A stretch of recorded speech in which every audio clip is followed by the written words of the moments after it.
On today's episode, get out your EVP meters because we're going hunting for ghosts. And by that I mean we're hunting for one single ghost in this damn movie. We watched 1, 2, 3 Scream, starring Doug Jones, today on Nothing Spookies.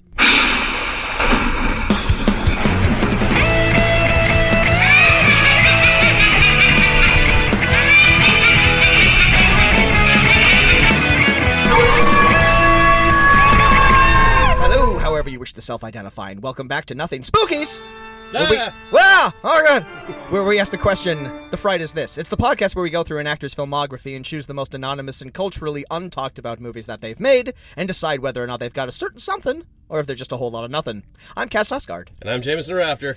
And going back to that word, anonymous, because today we're talking about maybe the most anonymous movie that we've ever covered on the show, and as a result, we're also talking about maybe one of the most anonymous actors that exists. And when I say anonymous to describe this man, I don't mean that as a pejorative at all. I mean, he is best known for hiding his face, hiding his natural good looks behind mountains of makeup and prosthetics, known for playing monsters, sort of being the heir successor to Lon Chaney Jr. from back in the 20s, one of the very first monster boogeymen of Hollywood. Here, I'll just pick up that name that you dropped. Yeah, exactly. I'm dropping Lon Chaney Jr. at all the parties that I go to. Yeah, me and Lonnie. Go back a ways. We're like this, yeah. He plays beasts, he plays creatures. Sometimes they're evil, sometimes they're good, sometimes they're horny. It's Doug Jones. Yeah. And the movie we're focusing on today is 2011's 1, 2, 3 Scream. Also known as a myriad of other titles, but we'll get into it. But 1, 2, 3 Scream is like the most It's fun. the best one. It's clearly the best one. It's we could have stupidest. If we had absolutely. And I really want to get into why they chose that as a title at all, given the meat of the movie, but we will get into it with our very special guest, a returning guest who has not been on this podcast since the bygone days of 2019. So much has happened in that time. One of the very cool things that has happened is one of his most recent roles. You can hear him as the diabolical Jack Krauser in the video game Resident Evil 4 Remake, which was released on March 24th for PS4, PS5, Xbox, and Windows. He's an actor, producer, writer, stunt performer, and pro wrestling manager. I got all of it off the top of my dome. It's Mike Kovac. He's back! Welcome back. Hey! That was the exact, hey, thank you very much for that intro. That was fantastic. And the hey was what I wanted to lead with, because that was going to be the most exciting for people, I'm sure. Yeah, that just... this guy sounds like such an exciting individual. Yeah. And hey! Is that him? What the heck? Yeah, Mike, we have so much to talk about today, but the first thing I just wanted to get out of the way was, what is it like to be a video game villain? You're the penultimate boss fight of that game. It's a big freaking deal. I can't say enough good things about my experience with Resident Evil 4 Remake. I personally worked on it for a year and a half, and I couldn't say anything. And it killed me that much more because everyone I was working with were just the sweetest, most awesome individuals. They were so great to work with. And like a testament to, for everybody out there that's listening to this and going like, that sounds standard, it really isn't. Some of the things that we got to do was like, we got to do rehearsals, we got to do table reads, we got to do table work, we got to do options for scenes, we got to do all of these different elements of it, and I'm very biased, obviously, but I really enjoy and love the product that got put out. I think that they did a great job, like, overall, the Capcom team. I just finished playing Separate Ways yesterday, and I loved it. Like, it was... The DLC, that was... Sorry, the DLC Separate Ways, so, it was just this dream job, and so I got to do the voice for it, but I got to be there for the full performance capture. So whenever you see Krauser doing his knife stuff and things like that, I'm halfway convinced that they hired me just because they needed somebody to do knife stuff with it there. And hey, good problem to have. It was and I can't describe how much of a dream it was, and we got to. Can I share like a small little No, absolutely. No, we're not here for personal stories. We're here just we need to stay on topic. They said you can't so talk about here's for the another thing: 10 years. is that for the longest time we couldn't say anything about it there, even when it came out, because there was stuff for interviews and whatever, and all of us had to say no until Capcom gave the go ahead, and we're like, sure, fine, no problem. But we got the heads. What are they going to do now? You already cashed the check. I know. Wait a second, they were paid for this? I knew it. We got the schedule from there. Like, okay, we're gonna be doing motion capture and filming and recording, whatever. We're gonna do that from 8 a.m. to 5 p.m. Wow. Tight. That's what we're doing. And initially, again, for anybody out there that's listening to this going, sure, that sounds standard. That is not a standard time frame. No. At all. That is an extremely regimented, tight, reasonable number of hours. And so we showed up the first day, and we started promptly at 8 a.m., and we got suited up, and we went through what we were going to do, and we had done all these rehearsals and stuff like that. And then at 4:30 p.m., they're like, all right, everybody, we're going to shut down now. And everybody got undressed and got back into their clothes. It sounds really like I'm not describing it. You got dressed out of the motion caps. The motion capture suits. You were in the suit with all the bells all over. Yeah, and so we got out of that, and then we were like done by 5 p.m. And part of the reason why is because our creative team, a group of 30 plus people that I could see on camera, were all in Japan.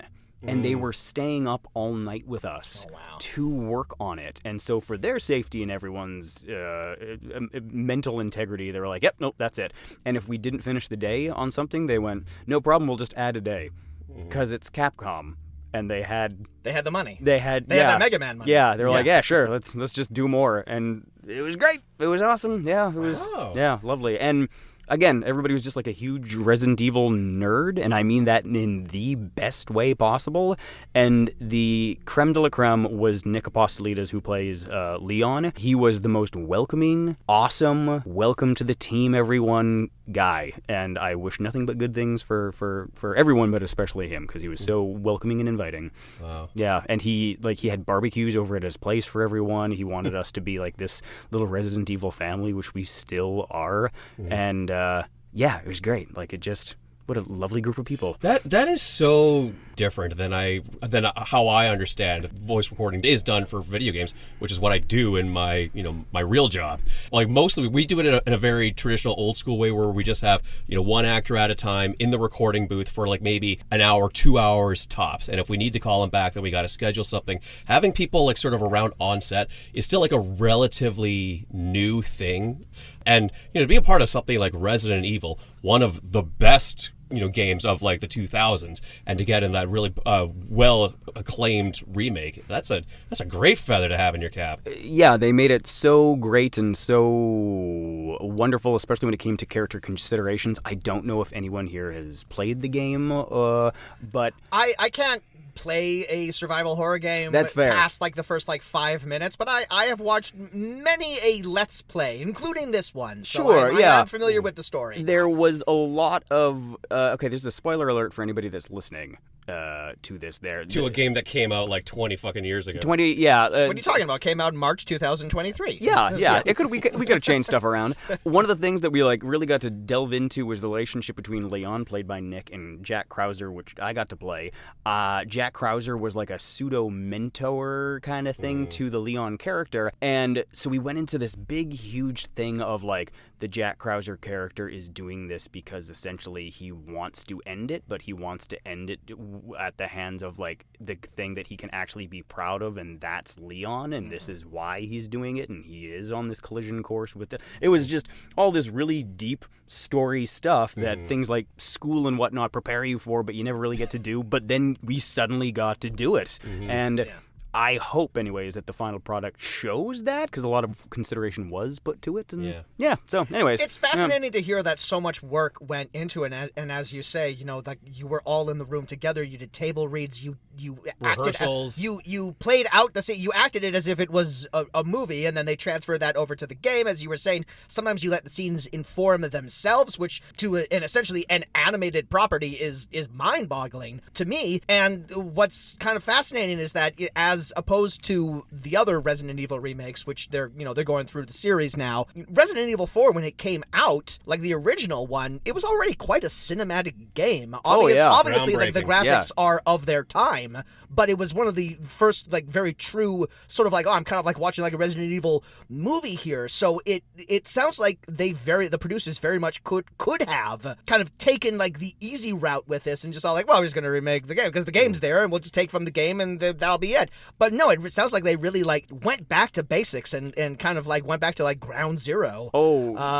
That's so cool to hear, and so and great as a gamer to hear that like a huge company like Capcom is still putting the heart into it right now. But because it was like because there was the room to try things, we got to try things. We did different takes and with different lines, and different people would have an idea and they're like, okay, yes, let's try that. So playing the game was also a lot of fun to see like, okay, what was the end decision for anybody listening out there to this that knows the Leon line, wherever's everyone going, bingo. That was, if I'm not mistaken, that was one of the original lines. Yep. It was the one that became a meme. Yeah. That was originally not part of our day of filming for this one. But Nick stepped forward and said, we got to get a take where we actually do that. So I'm a true fan. Yeah, and it made it into the game. And the fans would riot. I couldn't imagine that going in there. Where's everyone going?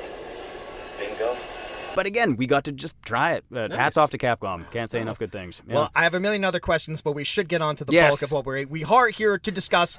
Doug Jones. Another actor. Another actor's career, yes. Yes. So, Mike, when we have guests on the show, I like to give them the olive branch and say, who is an actor that you want to talk about? Whose career are you interested in? And you gave me a couple of really interesting topics, but Doug Jones was the one that I gravitated to because I think, we haven't covered an actor like him. We haven't covered someone who does this style of acting, what he does, because he's an actor. He also comes from a mime background. He's also a contortionist. He's amazing. He's amazing. Yeah. Which, do you think he still does that? For fun? Because he is in his 60s. Yeah, I don't know. He doesn't have to do it for a job anyway, because he's making that Star Trek money now. So he doesn't have to do it. But do you think he just does it for fun? Like on the weekend, he buys a toaster oven. He takes it out. He just puts himself in the box just to see if he can do it still. I can only imagine that he did this movie for fun. I can't I think he does everything for fun. Yeah, I hope so, because it was before this was Pan's Labyrinth, if I'm not mistaken. When was Pan's Labyrinth? We will go over the filmography. Okay, yeah. Pan's Labyrinth, I think, was. Yes, it was. He had made Pan's Labyrinth before this movie. Yes. Yeah, and I don't know. I've never met the man. I really hope to. Doug Jones, if you're listening to this, I really hope to meet you. Look, if he's in this, you are a film producer yourself. If he's in this movie, you can probably get him in one of you. Hey, I hope so. He's got such an amazing career, but he strikes me as somebody that's made really good decisions. Financially, whatever, he just seems like a smart guy. So I can only imagine that after Pan's Labyrinth, he probably had a pretty good base to launch himself off of. And somewhere in there he went, 1, 2, 3, scream. Yeah. That's what's or whatever the movie was called. Yeah, whatever. Exactly. It's going to be a while before Guillermo finishes up a script to another movie. So I gotta keep busy. I gotta fill it this time. Yeah. Well, let's go into his career. So Doug Jones, he started his career in the mid '80s. His first role of any sort of weight was portraying the character of Mac Tonight for McDonald's commercials. Oh yeah. That is him in those commercials, wearing that big half moon head. That is him. And playing the tickling the ivories. Yeah. I don't know if it's him singing, but that is him in the suit, and that was his first job in Hollywood. And he let that run for a while. He was living off that McDonald's money for quite a bit. There's good money in commercials. Absolutely. Yes, absolutely. Especially, how many commercials did Mac Tonight appear in? There had to be more than one at very least. Of my research, he appeared in at least 8. Okay, at least 8 of them. And of course, Mac Tonight was a promotional character that they came up with to advertise the fact that McDonald's was now opened during the evening. There used to be a time in the early 80s. Yeah, they just shut her down at 5 p.m. Couldn't get McDonald's. Our generation used to complain you couldn't get breakfast after 11 p.m. You used to not be able to get McDonald's, period. At all. Yeah. We should be so thankful. We should be. And you know what? We have Doug Jones to thank for that. For there. It was his idea. Doug Jones. Thank you, Mac Tonight. His first proper movies in 1988. It is a film released by Troma. There you go. It is called The Newly Deads. Haha. Pretty sure they came up with that title, and then they just like rolled from there. Didn't even need a script. Yeah, no, Lloyd that was was just like, get him up there. That was the pitch, and he was like, absolutely. Yeah, Get yeah. it? Yeah, you should have been filming yesterday. It's like the thing from Ed Wood. Do you have a script? No, but we have a poster, and the movie comes out in 9 weeks. That's largely that's the business model that Troma was basically founded on. Doug Jones' first movie of any sort of note, 1992, Batman Returns, where he yes. plays the role of Thin Clown. Yes. Okay, I see him. I see him now in One, my head. of course, one of Penguin's carnival-themed henchmen, who were all circus performers that and the- clowns, which the- was very confusing because the Joker is right there. Was but that the whatever. Red Triangle Gang? The Or Red Triangle yeah, Gang, Yeah, yes. yeah. For some reason, I don't know. Circuses are traditionally circles. This one's a triangle. Exactly. Because it's twisted. I wrote down pretty much all of his character names because they're all kind of great. Because Yeah. they're all largely bit parts. Here's the kind of thing: is he either plays bit parts or he plays the titular character of the movie. Yeah. It's kind of I was going to say the Fawn was absolutely yeah, yes. yeah. And then 1993. it's like always a crapshoot whether or not he's actually going to be voicing the guys. In the Oh, costume. trust me, that's a topic that I have a pin put in because Okay. yes, that keeps coming up for poor Doug. Thankfully, he's at a place right now where they're finally letting him use his damn voice, Which is nice. Which is Yeah. nice. It only took him 3 movies, but yeah. So 1993, I feel like it has become one of his more signature roles. Of course, he plays the reanimated corpse Billy Butcherson in the Halloween classic Hocus Pocus. Yeah. Amazing work there. He was great. Was that his voice in that, do you know? I think so, but I think Billy only has like one line, right? Because his mouth is so he shut. cuts it open and then He cuts yeah. it open, and Yeah. yes, they do let him talk. But this Yes. this is early Doug, so this is kind of like a plum role for him in the sense that He was great in it. He's on Memorable, count. yeah. He's incredibly memorable. He's Stand-up, one of the for best sure. parts of the movie, I think. 1995, 1997. He has 2 roles back to back. This is a very niche role that he's filling here, but he has 2 roles where he's playing mutant kangaroos. Oh, was that Like Tank Girl? He is Was in that Tank Girl? He is in Yeah. Tank Girl in Okay. 1995, where he plays an additional Ripper. He's not one of the main Rippers, but he's an additional one. Yeah. He's in there. He's in Yeah. the suit. And then 1997, I say Mutant Kangaroo. What other movie could I be talking about? Warriors of of Virtue. Virtue. The movie which is, that I had to leave because I was throwing up. We've all been makes there. sense. We've all been there, Yeah. Yes, where he plays one of the main warriors of virtue, Yi, but this is the first time that we will find that his voice has been dubbed over by a different actor. In that movie, his voice is dubbed over by an actor named Doug Parker, who is the voice of Terrorsaur on Beast Wars. Ooh, great voice. So you know, if you're gonna, Yeah. you gotta get replaced by somebody. I imagine it's maybe a Starscream-esque Shriek, perhaps. I don't know. I haven't seen the movie. So. I mean, like, it's a nice collaboration between 2 actors bringing one character to life. Let's call it that. Yeah, there you go. I'll respect Yeah. that. I'll respect that more than I respect the fucking movie Warriors of Virtue, which can go fuck itself. But I think it's a safe bet that if there was a movie in the 90s where a bunch of people were in, like, crazy costumes, Doug Jones. Doug Oh yeah, Jones I is got a them all part of listed it? here. Okay, He was great. just there. I got them all listed here. 1997 is also his first collaboration with his longest-running collaborator, Guillermo del Toro, in the film Mimic. Oh, yeah. Which I really need to give a rewatch to, which is about giant mutant cockroaches terrorizing Mira Sorvino in the sewer. And I would like to watch that again, too, because it scared the crap out of me when I was younger. I don't know if that holds up, but I hope it does. I think it's an early Guillermo. He's still kind of like figuring things out. I don't know. It's his first studio movie. It's his second film. Yeah. And of course, unfortunately, it was a Dimension Films release, which means the Weinstein brothers had their grubby little hands all over it. And I believe it was a classic Harvey Scissorhands type situation where it kind of got taken away from Guillermo and cut. And it's not necessarily the movie he wanted to release. That doesn't mistake. surprise me. No. Yeah. But yes, he plays a character named Long Jong, which I think is one of the bigger insects in that movie. Long John or Long Jong? Lon John. I think the thing, if I'm remembering correctly, the thing with that is that the cockroaches have evolved so that when they're standing still, they look like a big dude wearing a trench coat. Yeah. And then when you get closer to him, it's like, no, it's a bug. Yeah, creepy movie. Okay. 1999, he's in Mystery Men. Yes. Wow. A deeply underrated movie. He is in the scene where they are auditioning potential superheroes to join the team. He, of course, plays the role of Pencilhead, who has a young sidekick who I think named Eraser Boy. Son of Pencilhead. Son of Pencilhead, Yeah, yes, yeah. indeed. Yes, he plays that. And because he's in that scene, he also shows up in the music video for Smash Mouth's All-Star, which was written for that movie. People think it's from Shrek. It's not. It's from Mystery Men. Wow. Also in 1999, this is a weird credit, but I thought it included anyway, he plays a dead Iraqi soldier in David O. Russell's Three Kings. What an interesting credit. I don't know, like, if, like, what that entails. I don't know. He's not in a goofy costume and mask, is he? I imagine at the very at the very least, for a lot of these roles, I typed in Doug Jones and then the title of the movie to see if there are any screenshots from him from the movie. Couldn't find what he looks like as a dead Iraqi soldier in Three Kings. I imagine he probably just has like covering his. I don't know. I can't remember like the name. baklava? Yeah. A baklava? Is that what it is? I think a baklava is a traditional dessert. Is Okay. it? Yeah. A balaclava, I think is what you're calling it. Thank you. Jeez. If it was baklava, though, that'd be even It better. was a word scramble.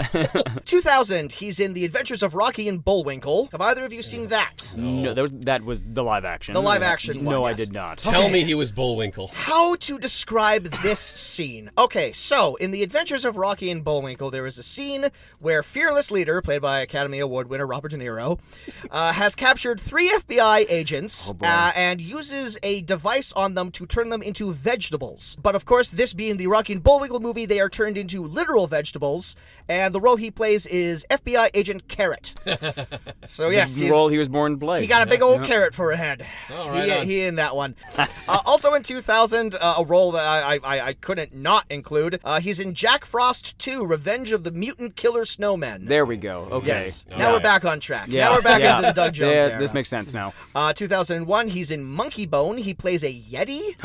So I imagine he's just in the underworld scene of that. Yeah, somewhere in the background. What Yeah. a fucked up movie that yeah. you really want it Really- to be better than it coming from the Nightmare Before Christmas guy and you watching them all like, that was something. Yeah. That was definitely a lot of something. Brendan Fraser was leading that, was he not? He absolutely Yeah, was. There you go. Yeah. And he was charming as fuck. As always. 2002, he's in the forgotten Guy Pearce sci-fi movie The Time Machine Oh wow. Oh, yeah, Yeah. they I did make that. as there was. Spy Morlock. There Yeah. we go. Wow. The accountant. He I also can see why you're writing these down.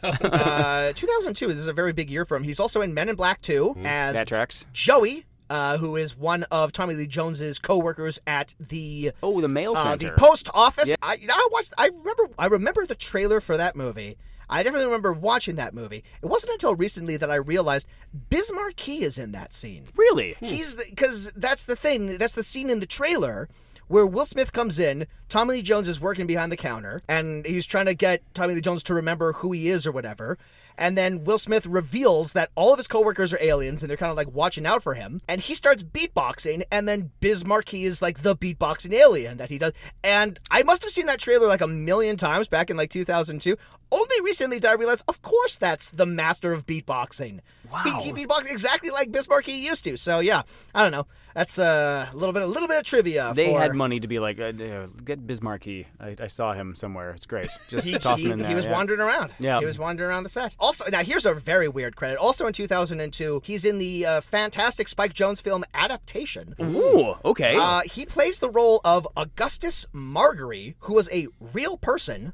And it's been a minute since I've seen Adaptation, but apparently Meryl Streep's character tells this story about like this real life person who was, I think, a flower collector, flower trader or whatnot, but there was like this famous event where him and his party were beaten to death by poachers. Oh my God. So I think this is just like a brief historical flashback scene. Meryl Streep is telling a story about him. So yeah, he's got some left field credits here, some real swerves that you wouldn't expect him to show up here. One thing everyone would expect him to show up in is probably one of his most well-known roles, back with Guillermo, 2004, for Hellboy. Of course, so playing great. Abe Sapien, but not voicing Abe Sapien. He was replaced in that one by David Hyde Pierce, who is perfectly suited Yeah, for great that role. voice. I've got no problem with that. I have Great I have voice. no beef on that, But as time and then of course as time would go on, he would eventually get to voice Abe Sapien first in the 2006-2007 Hellboy animated movies, 2006 Hellboy animated Sword of Storms, and then 2007 Blood and Iron, and then eventually in 2008 he got another shot with Hellboy 2: The Golden Army, where he gets to play Abe and finally voice him on camera, and also the same year the video game Hellboy: The Science of Evil. So he's all over Abe at this point here. Yeah. Wait, Hellboy had a minute, didn't he? He sure did. Yeah. And they keep trying to give him another minute. You know they're rebooting that again. Without David Harbour? Without David Harbour. They're rebooting it a third time. Wow. And I feel, and they're gonna, I don't even remember the actor, but it's an actor of less caliber than David even Harbour less caliber and of Ron David Perlman. Harbour. No shade to David Harbour. Not at all.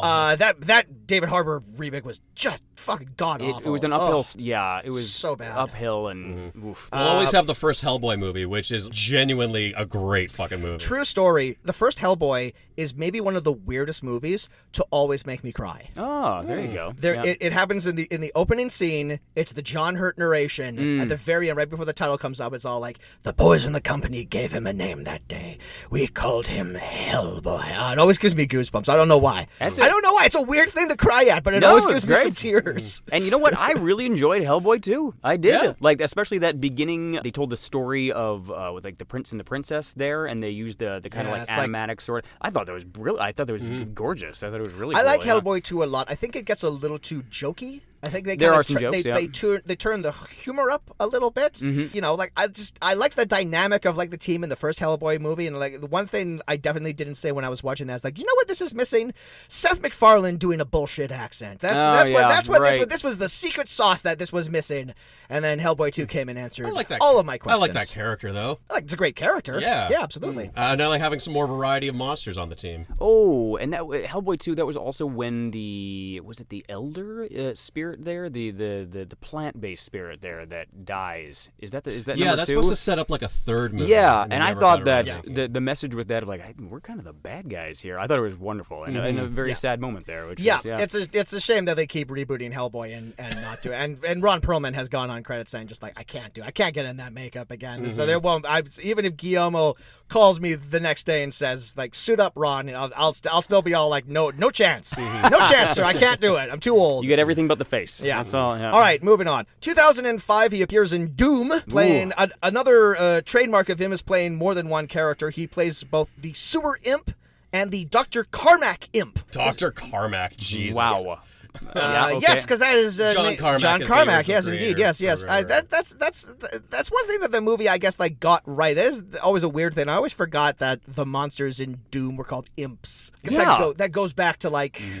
Mythology or whatnot. I don't know. Sure, that. Yeah. Or there was some sort of. Kind of takes away their terror. Oh no, the imps are coming. Yeah, it's at that point in time, maybe there was a weird like, actually, we think so and so owns demons. We can't put that in there, so we can't. We can't own demons. Yeah, we can't. Well, I thought the idea was that the imps that you usually imagine or associate as the little tiny guys. Yeah, those are the little tiny guys in the Hell Army. So just imagine what the big guys look like. Oh, there you go. That was my interpretation. Need a big fucking gun for those guys. Sure did. 2006, he's in M. Night Shyamalan's Lady in the Water. Okay. Where he plays Tartutic number 4. What the hell is a Tartutic? There was a brief part there, like where you saw the creatures, and I remember hearing, "Oh yeah, he was one of those creatures," and I went.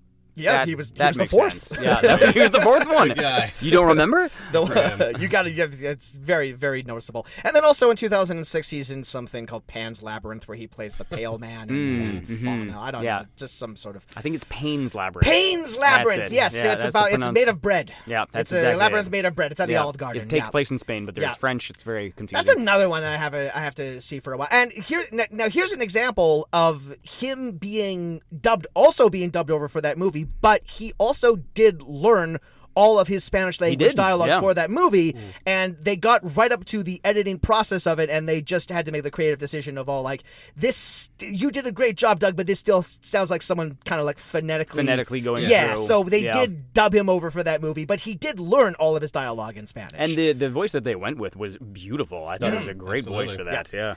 And then like the Pale Man, just like one of the great movie monsters of all time. Absolutely. So Who just terrifying. only appears in one scene, but that's all you need. Very limited screen time, but Yeah, that I remember seeing like the poster for him everywhere and all like the promotional material, and then I eventually got around to seeing Pan's Labyrinth a little later than I should have, and I was like, okay, this is the scene with the guy who like I'm kind of been anticipating this whole time, and I still creep me the fuck. Absolutely, yeah. Yeah. It's So creepy effective. because of how slow it is. Yeah. How it Yeah. just like lets the tension build, and it's all like, she's in trouble. And I'm like, don't you pick up that grape? Yeah, you're gonna do it. Yeah. In her defense, that looked like a good ass. It looked grape. It was an everything on that excellent table grape. looked Also, delicious. she probably hadn't had a decent meal considering her Quite some time. her home was Yeah. The invaded. Spanish Civil War. Yeah. Yes. 2007. Now this is the last time, the last of the most famous times that he was dubbed over by a different actor. Fantastic Four: Rise of the Silver Surfer, in which he plays the titular Silver Surfer, where Really? his voice is replaced by Lawrence Fishburne. I saw an amazing interview with him that was done on like it was like a kids network, and I remember it was a young teen gal that was interviewing Doug Jones, and he was playing the Silver Surfer. And I would love to find the video of this, but she was asking him like great, early interviewer questions and whatnot, and he was doing great answers. And she asked him, "How did you create the physicality of the Silver Surfer?" And he said, "Oh well, I kind of like watched and read every bit that contained the Silver Surfer." And he said, "Originally, I thought that the Silver Surfer was this," and he went into this pose. And I looked at him on the screen and went, "Oh yeah, that Silver Surfer. Yeah. Great." And he said, "But then I realized that actually no, everybody thinks it's this, but it's actually this." And he did these body adjustments to his sternum and chest, and instantly, in a heartbeat, it was, "Oh, that Silver That's Surfer." the Silver Wow. Surfer. Yeah, that's it. He was incredible. At the end of the interview, she asked him, "Hey, can you teach me how to be like a creature?" And he's like, "Oh, sure, yeah." So he got her, and he's like, "Okay, let's teach you to be a zombie. Just do a walk for me. Just kind of like walk however you think a zombie walks." And so she did a walk, and it was like standard, zombie. And then he went through and went, "Oh yeah, great. It looks like you're kind of like dragging that foot. So let's say that like the tendons don't work in that knee, and then that foot of yours is gonna drag. And let's have you lead by the shoulder." And by the end of it, if I had seen her performance as a zombie in a picture, I would have been like, "Great zombie." That was he was just incredible. She's doing there. the Doug Jones technique. Yeah. I mean, obviously his background is in both mime and contortion, so he is someone. would know, He yeah. is someone that knows how to use his body as his instrument. His body is his canvas. Yeah. And like he isolate certain muscles. Absolutely. Yeah. He's the type of person that's all like, just an adjustment of the shoulder here creates an entirely different character from when I was playing earlier. It was, and he was just very good in giving, and it was really wonderful. to I'm watch. sure he must have put so much thought and effort into playing the Silver Surfer, and it's just a shame that movie probably showed Did none of not- that. Absolutely none yeah, of that. no, Because they not- just CGI'd, glooped all over the top of him, changed Yeah. his voice to a more recognizable actor. I think it's probably a miracle if anything from Doug Jones's performance even showed up in that movie. Yeah. But I wouldn't know because I don't have any plans to rewatch that anytime soon. Come on. He watched 1, 2, 3 Scream, That's but true. not. You know what? You have a point. Moving on. 2008, he's in the film Quarantine, which is an American remake of the Spanish language horror film Wreck. Yeah. Which is a found footage horror film about an infection in a building, Great and movie. he plays one of the infected. Surprise, surprise. 2009. I'm throwing this credit in here because this is kind of interesting. He's in an independent film called My Name Is Jerry. Where he plays a door-to-door salesman who has a midlife crisis and hangs out with some punk rockers. And I mention this because going through his filmography, it appears to be the only time Doug Jones has been the lead of a movie where he is not covered in makeup. He is playing a man named Jerry. Wow. Yeah, kind of thought that was interesting. Yeah. If this wasn't the 2 months of Halloween Spooktacular, Mike, we could have there were lots. See, the thing is there were lots of Doug Jones movies we could have chosen from.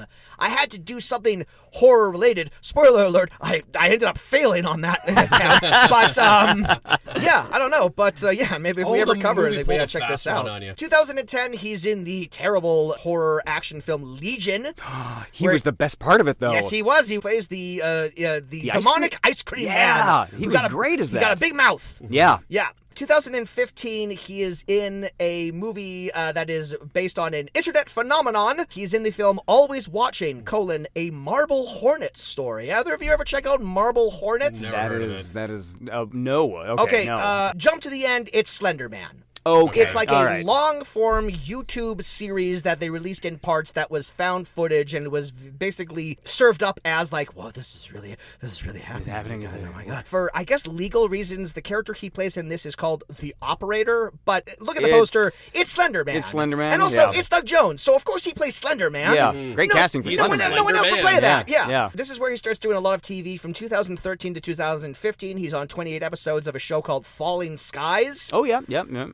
He is in 6 episodes of The Strain. I had a with buddy the of mine that was vampires. in He that plays there. the Ancient in that. Okay. And also from 2019 to 2023, he's on 11 episodes of What We Do in the Shadows. So great. As So great. Baron Athanas. Yeah. Yeah, he's like the Count Orlok character. Yeah, right. sure. He's back with Guillermo in 2015 for Crimson Peak. He is playing. This is the role that I feel like the Guillermo role that I feel kind of like flew under the radar. Also, kind of the movie that I feel flew under the radar. Oh, I don't know. love that movie. It's a great movie. Yeah.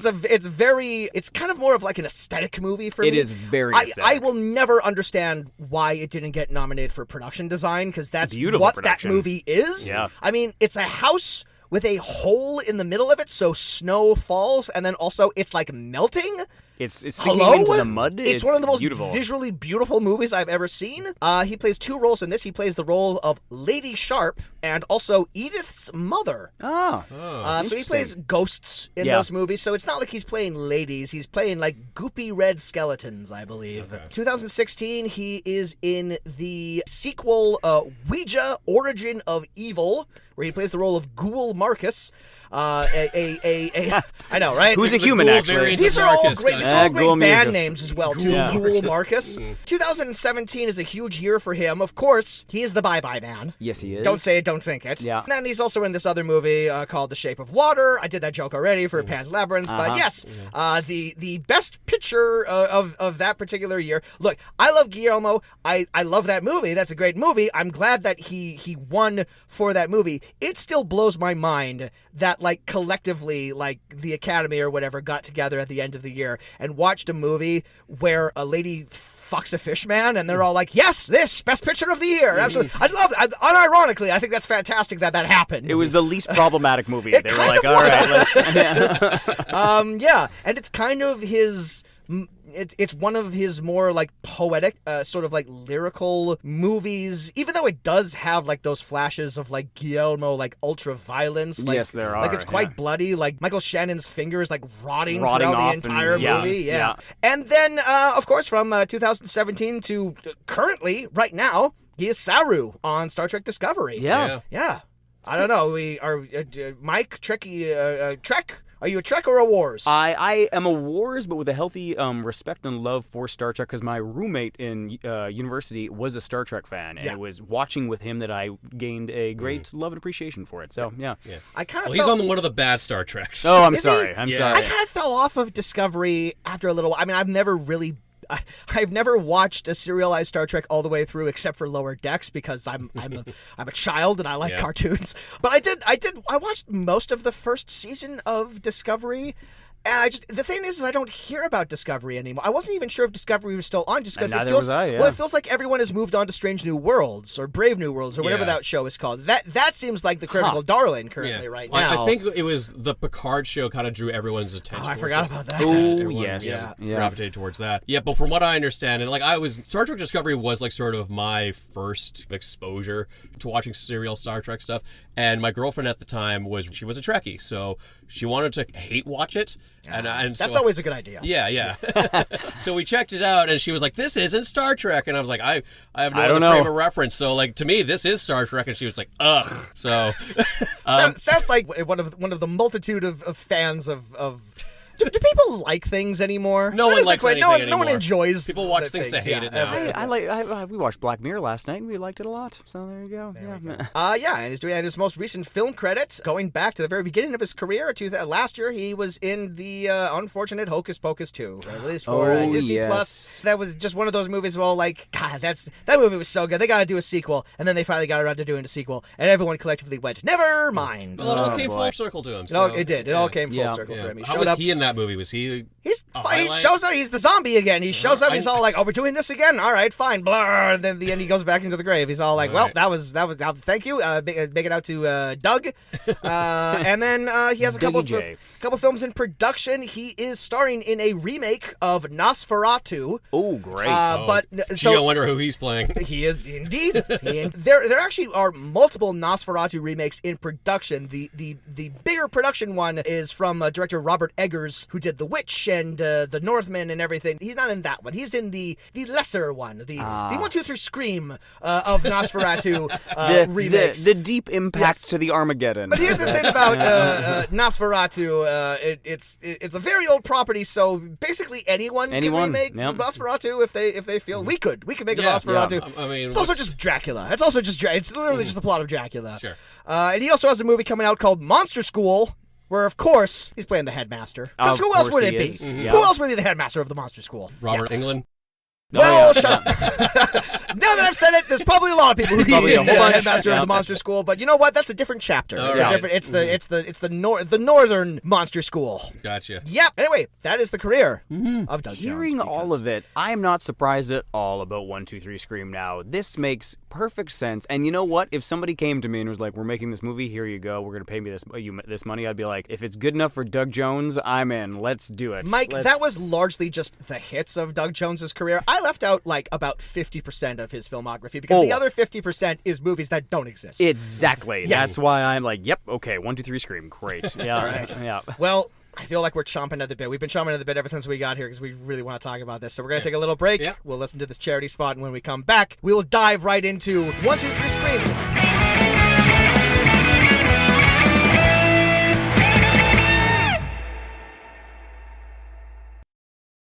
The No More Global Directory is a first-of-its-kind comprehensive international directory of domestic and sexual violence helplines, specialist support services, and resources for men, women, and those who identify as non-binary in almost every UN-recognized country and territory in the world.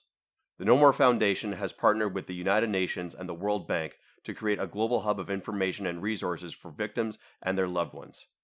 This directory is the latest step in their efforts to create a world without domestic and sexual violence by increasing awareness, inspiring action, and fueling culture change. With more than 1,400 allied organizations and over 40 local and international chapters, the No More Foundation sparks grassroots activism, encouraging everyone from all walks of life to be part of the solution. The foundation creates and provides public awareness campaigns, educational resources, and community organizational tools free of charge for anyone wanting to stop and prevent violence. If you would like to learn more about the No More Foundation or to make a donation, please visit their website at nomoredirectory.org. Again, that site is nomoredirectory.org.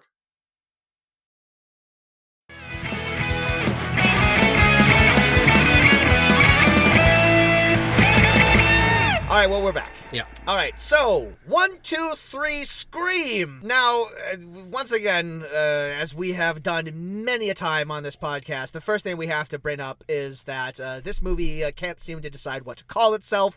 It is known by many different names. If you are looking for the actual movie itself on either Tubi or YouTube, which is where we watched it, you will find it under the title 1, 2, 3 Scream. If you are trying to look up the information on IMDb, it is on there under the title of End of the Road. And if you're like me, you're trying to log this on Letterboxd, which is like Goodreads but for movies. Sure, yeah. It is under the title of Spirit Hunters. Good Lord. That's not even the name of the show within the movie. The show within the show is called Spirit Seekers, so they couldn't even get that right. Jesus, and guys. In addition to that, since we're talking about the Letterboxd page, I just want to mention, not only is the full cast of the movie not credited for this movie, they literally stopped at 5 actors and then just gave up. Michael Dorn, who is in this movie, is not credited on Letterboxd. Instead, his character is attributed to a non-existent actor named Michael Dom.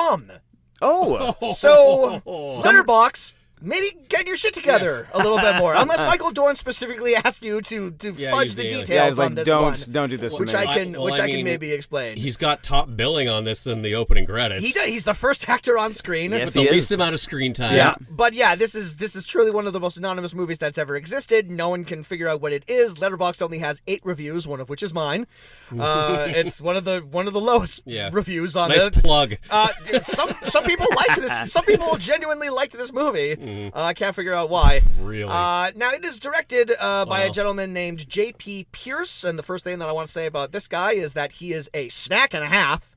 Damn. That's a handsome man. That is very handsome. Damn. That's a handsome-looking man right there. Vest. He is primarily works in the editing department of other movies. He is a colorist. Okay. Now, Mike, you've actually produced some movies. Any insight into what a colorist does? I believe, if I'm not mistaken, that it has to do with the color correction process. Right. So that all of the vibe of the movie, in terms of all the colors, have the same sort of pastiche to it there. And it absolutely is a skill. You can't just kind of set it and forget it when it comes to that. So my guess is that I believe that's what it is anyways. So, if, for example, you were, say, watching a movie that was set at night and people were walking around outside, someone might color correct that so you might be able to, I don't know, discern what's happening in the movie. You would think so. You would think. Not he was he a colorist for this movie? I don't know. Movie? Yeah. I hope not. Watching the credits of this movie last night, I saw a lot of the same name 3 or 4 times. So yeah, I believe the director, the writer, and the cinematographer of this movie were all also the producers. Yes. They were also the caterers. They were also the gaffers. Yeah. This really smells of it's a movie made by film crew people, and it seems like it's largely made to show other film crew people to sit and laugh and have an in joke amongst themselves. It's not really a film that other people can enjoy, but if you're on set all the time, you'd probably get more out of this than I think almost anyone else would. I mean, yeah, there were moments in this movie where I was I could hear the Kickstarter pitch for this sort of thing, where it's we got Michael Dorn, we got Robert Picardo, and this is going to be a testament love letter to all the low-budget, shitty B horror movies that we all had to do for a paycheck every once in a while. That's my 2 cents. And yes, it does bring. Are we allowed to at this point in time bring up parts of the movie? By all means, we can talk about it. Yes. There is a joke very earlier on in the movie about sending a new guy. I think he's supposed to be a PA. Man, I'm glad we're talking about this right out the bat. He's been sent around the crew to different departments to find the eye line. Yeah, there's the guy who was "Excuse me, sirs." That guy? He's an intern. It's his first day. He doesn't know what he's doing. Yeah, and the equivalent to that, for anybody that's not involved in film, although eyeline is a fairly simple concept to get, it's like sending your kid for blinker fluid in the hardware store. Did this ever happen to either of you? No, to go get the eyeline or not something specifically that but the hazing on your first day. This specific hazing thing. Have you ever been in a job where this has happened to you? Not in film, but I'm trying to think if it hit me anything else like that. Because as soon as this happened, this was the most endearing part of the movie for me. No joke. Because as soon as that happened, I'm because this literally happened to me. It was my first job out of Jubilations. Sure. Yeah.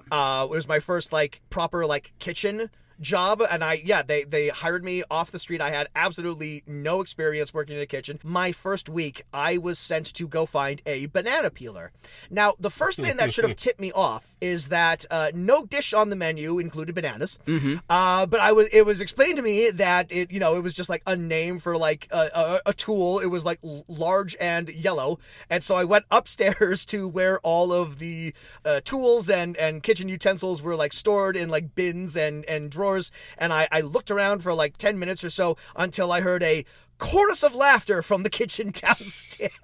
I mean, so this happens, and it's so it does happen. It was so fun to see this happen to this guy in this movie, and I immediately feel oh, they're doing it. They're giving them the business. Here's the thing, because my wife and I watched this movie, and we watched that part, and we were like, and you guys are still together? We're still together. Okay, yes, good. my wife and I, she loves me because she willingly sat through this movie with me. She didn't leave me alone. But the whole eyeline joke, because they're sending around to different departments to see the eyeline. So they explain to the audience watching it what an eye line is at the end, so that They maybe didn't need to do that. for the people that don't know what an eye line is, though, they didn't know that this was a joke either. They didn't understand that this was a ruse, potentially, for this character. They just watched this guy trying to find an eye line. They didn't explain it until the end, so the joke just landed flat on its face because it required the audience to understand. I think I saw an entire spool of eyeline over by Electric. There you go. Make sure you ask for Tim. Tim. Electric. Excellent. Thank you, sirs. Eyeline? As in where an actor is looking? It doesn't mean anything else? Nope. Yeah, you really are a bastard, buddy. But this is the type of movie where tell. Tell. We gotta get tell. into it. I mean, Yeah. just We gotta just get into like, it. like practically every line of dialogue is expository and Yeah. like it's Like just a bad, low-budget B movie. characters are just constantly describing the thing that they are currently doing. Like Yep. someone will like walk into a kitchen at the beginning of a morning, and another character would say, "Isn't it fantastic to be standing in a kitchen in the morning drinking a cup of coffee?" And he's drinking a cup of coffee. He's all like, "Yeah, that's what you're doing." That's what I did with my brother who died last year. They're like, what the? I don't know why you brought that up, but okay. All right, so the first thing that we have to mention is this is a first for me, for this podcast and just for me in general. I don't think I've ever seen a movie ever do this before, and I don't know if it's different on the YouTube version, because I know you watched the I know YouTube exactly version, what you're talking about. where the title of the movie shows up before the production company logos. That was wild. That is shit, we forgot. Damn it, we put it in the wrong order. No one will notice. Yeah, that was crazy. Like 1, 2, 3, scream. Oh, we're getting right into it, and then like Morning Dove Productions. Yeah. Like, oh wait, no, you fucked it up. Bush League mistake here, guys. So in this movie, ostensibly about a ghost hunting documentary reality show, we of course naturally open on a spaceship. Yeah, With Michael Dorn. Yeah. It's this sci-fi movie starring Michael Dorn, directed by Robert Picardo. Playing themselves? I think so, because Yeah. the director's name is Bob. The director's name is Bob, Yeah. and the character that Michael is playing is named Michael. Yeah. And so I feel like And it's the implication is that these are the actual people. Yeah. But that the introduction of that raises a couple of questions Like, that will come back around near the end. Yeah. So I guess like on the set of fucking Deep Space Nine, they just did not get along. And I don't understand. Like, somebody knows, like, something terrible happened between Michael Dorn and all of these Voyager, people. Like, and they just have something on all of these people, I feel, that forced them to be part of this movie. I don't know what it is, but Well, the other thing that, and I think this comes up like often on the show, Jameson, is that a lot of these people are also like big in like the convention circuit. yeah, very So true. I have to imagine a lot of people, they get handed a lot of scripts. Yeah. And like every once in a while, like their agent or whoever is all like, you know what, Michael, there's actually like there's maybe like a kernel of something here. There. Maybe you can work with something here. Or maybe their agent's just simply all like, the alimony is due or whatnot. Yeah. You could do this. We'll pay you 5 figures. You could I'm do in. this on Yeah. this weekend. Yeah. You could come in. You could Yeah. bring your own clothes. You don't And have to. Yeah. 2 days, $50,000. Exactly. All right. Yeah. Yeah. I imagine it's largely that. Because I imagine Dorn and Picardo are probably hitting the conventions pretty hard. Oh, I have to. They gotta make. They gotta. Be and it was making so that, interesting yeah. to see like Zach Ward in there. Zach as Ward well. is the fourth name in this movie. Yes, Yeah. he's also playing a character named Zach. So I think ostensibly he's playing himself too. Yeah. So Zach Ward, he lives in Vancouver, if I'm not mistaken. There. Well, yeah, because he was in Freddy vs. Jason, which is a Vancouver. I And- know that was filmed here. And he is, last time I checked, anyways, he's with the same agency that I'm with. right. Oh yeah, and and- also he was Uwe Boll's guy for a long time. He's the Oh. lead of Postal. There you So go. yeah, so that's Yeah. the Vancouver connection there. And the role that I love him the most in, Scott Farkas from Of course, Christmas Story. his debut role. Yeah, yeah, he was great in absolutely. The role that weirdly I always attribute to Zach Ward is, do you remember the show Titus? Oh yeah. The Christopher Titus show. Yeah. Yeah, he played his brother in that. So yeah, That's actually pretty good casting there. It's funny. Yeah. Zach, for some reason, Zach Ward's been in a lot of things. I always think of him as Titus, and Stacy Keach has also been in like a million things. But to me, he's always the dad from Titus. Amazing. What happened to Christopher Titus. So anyways, in this movie, in this fucking movie that we're talking about, and I had to watch so we could talk about it. We should probably get around to Yeah, that. Jesus. All right, so we're following the director of photography, who also, I guess, is like the makeup guy, because Zach compliments him on the makeup job. Yeah. Michael Dorn says, like, hey, I mean, like, you're going to make me look good no matter how shitty this movie is. I owe you big, friend. He gets along with everybody. This is Morgan, our main character. He's the director of photography. I kept mistaking him for David Boreanaz. Yes. Yeah, he looked a lot like Yeah. yeah, he's just like...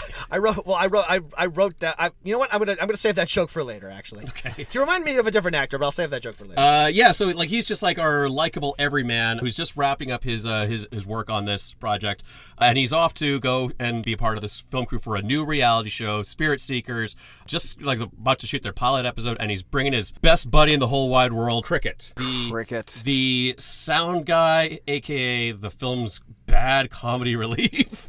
Was that what that's supposed to be? Oh, wow. Yeah, I guess on paper that was... You know, you said it was like the bad comic relief character. I was actually surprised at how not annoying this character was. I think that's largely to do with like the actor. He's largely underplaying a lot of the stuff. He's written as, he is both written and dressed as the most obnoxious comic relief character. And I actually think this actor did a fairly good job of not necessarily getting on my nerves as much as he could have. Yeah. You know, he has a lot of groan-worthy dialogue, but like this character could have been way more insufferable than I think he ended up being. If I'm giving this movie any props whatsoever. And, you know, and trust me, some of the acting I'm not going to be very complimentary towards like a lot of the other actors, but I think this guy did an okay enough job for what he was given to do. But yeah, he's like the horny sidekick. Yeah, creepily horny. So as soon as I was watching, I was like, well, he's got to die. Cricket got me too'd. Cricket Cricket is not working in the industry. No, actually, there were two moments where like he's about to say something really suggestive, and people like shut him down immediately. How's the drive for you? Long and hot, just like my cricket. Too much? Yep. I'm kind of freaked out right now. Well, your scream just about scared me out of my pants. Now that's something I'd like to see. Focus, cricket. Sorry.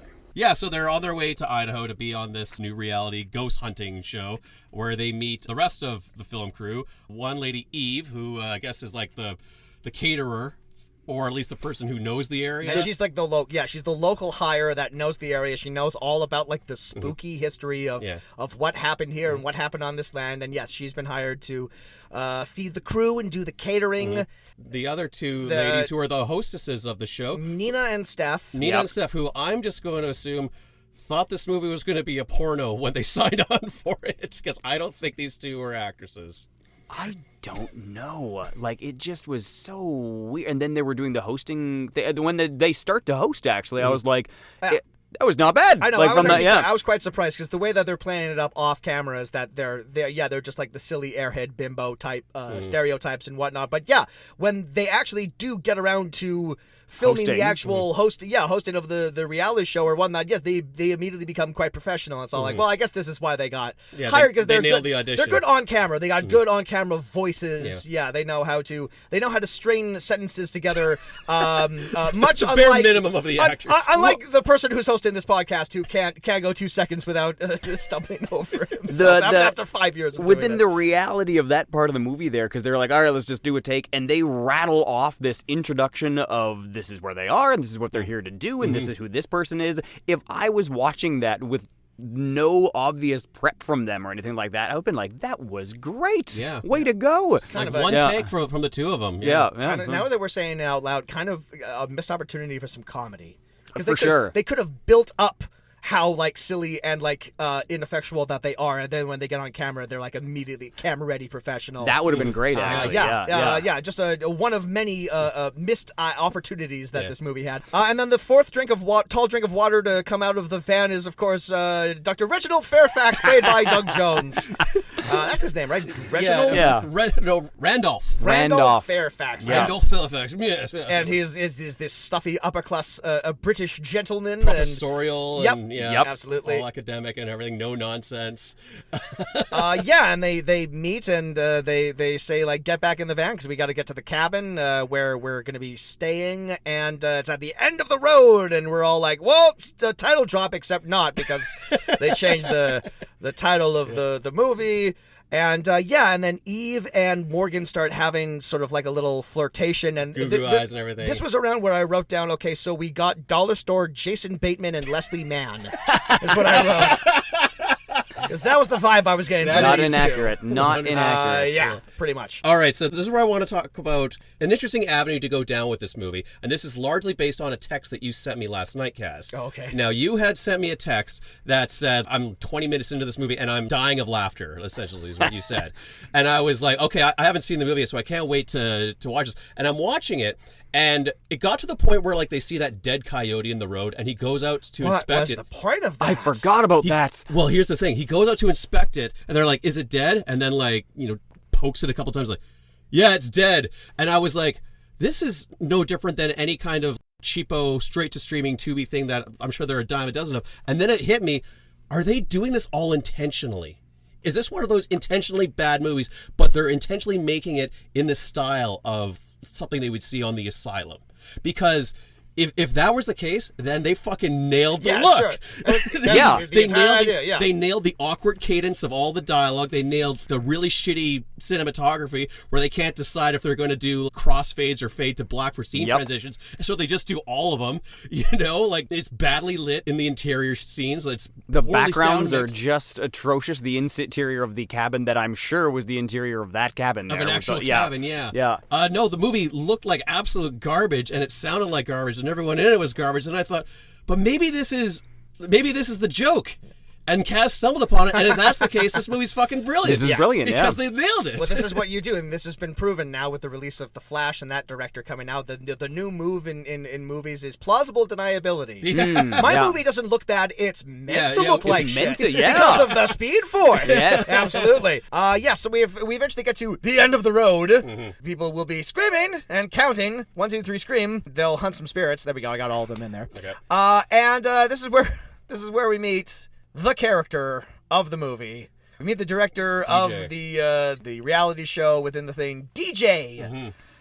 Oh boy! All right. God, I don't want to disparage actors because it's a hard job, and of course, it's they're trying to make chicken salad out of chicken absolutely, shits, and the dialogue that they gave this poor guy to wrote, it's all expository, and it's all like over-explained, and again, it's just describing things that are currently happening within the scene. Yeah, that these people who work in television and film should know already. Yep. How to prep a scene and like what's going to be on the agenda for tomorrow. But my word, the performance that this actor gives is just atrocious. And they just try and cover it up with a coffee cup, if I'm not mistaken, in that first scene where he is talking with everyone about what they're going to do. Didn't he have a coffee cup in that sucker? I think so. He drinks coffee a couple of times. Because they bring it back at the end.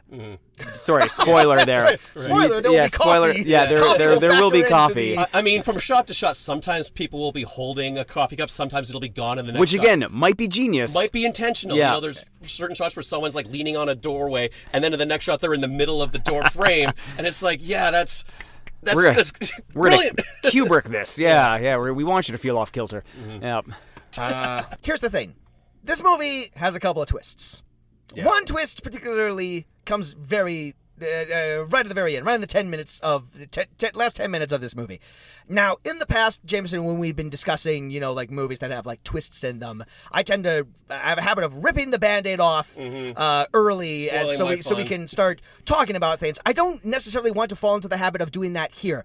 The issue is that the final twist of this movie kind of negates a lot of the things that I wanted to talk about in the thing. Like, I thought it was going to be one type of terrible movie, and then the last 10 minutes happened, and the final reveal happens, and I went back over my notes, and I'm all like, well, I don't need to talk about that anymore. That's irrelevant now. That doesn't matter. Because, like, a whole bunch of this is, as you were bringing up earlier, it's a lot of, like, people saying and doing things that, like, they should know because they're on, like, a film crew. And a lot of this is all, like, people making statements. I'm all like, that's completely untrue. That's, like, just, like, blatantly, factually wrong. Yep. But the thing is, where this movie ends up going, it completely throws all of that under the bus. So there's actually a lot of this movie that I'm not sure how to talk about.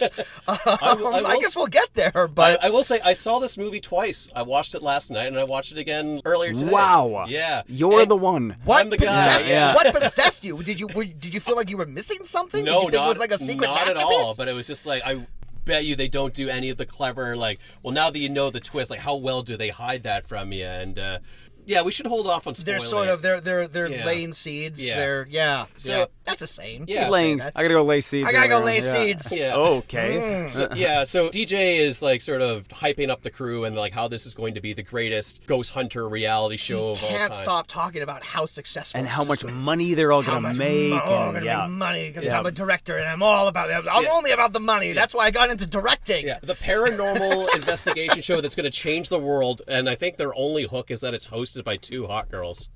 What more do you need? Yeah, Yeah. I'm There you go. sold. I mean, there's like a scene, like I'm skipping ahead just like a little bit, but there's like a scene where a group of them are investigating the haunted house, and then DJ and Cricket are back at the cabin watching on the monitor or whatever, and there's just like this wordless scene of the women walking up the stairs, and the camera just kind of like lingers on her cleavage. There you go. And DJ like taps Cricket and is all like, "This is gonna be like the best show ever. This is gonna be the most successful show ever." It's like, because women have boobs? Like, what do you mean? It's just a shot of a lady. What are you talking about? Why are you so insistent that this is gonna break boundaries? No one's ever made a show like this before.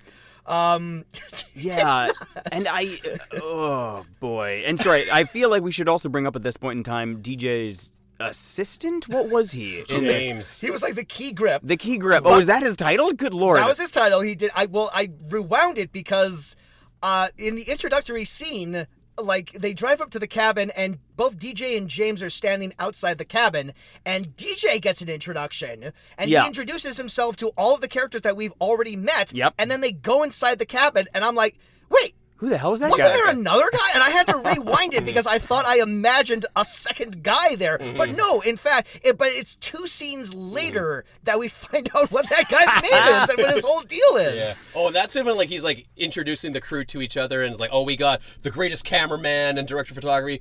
We got like the two like fantastic leading ladies. This, and I guess we got Cricket Yeah, we too. got Cricket. Our show will be spooky, and it will be very successful.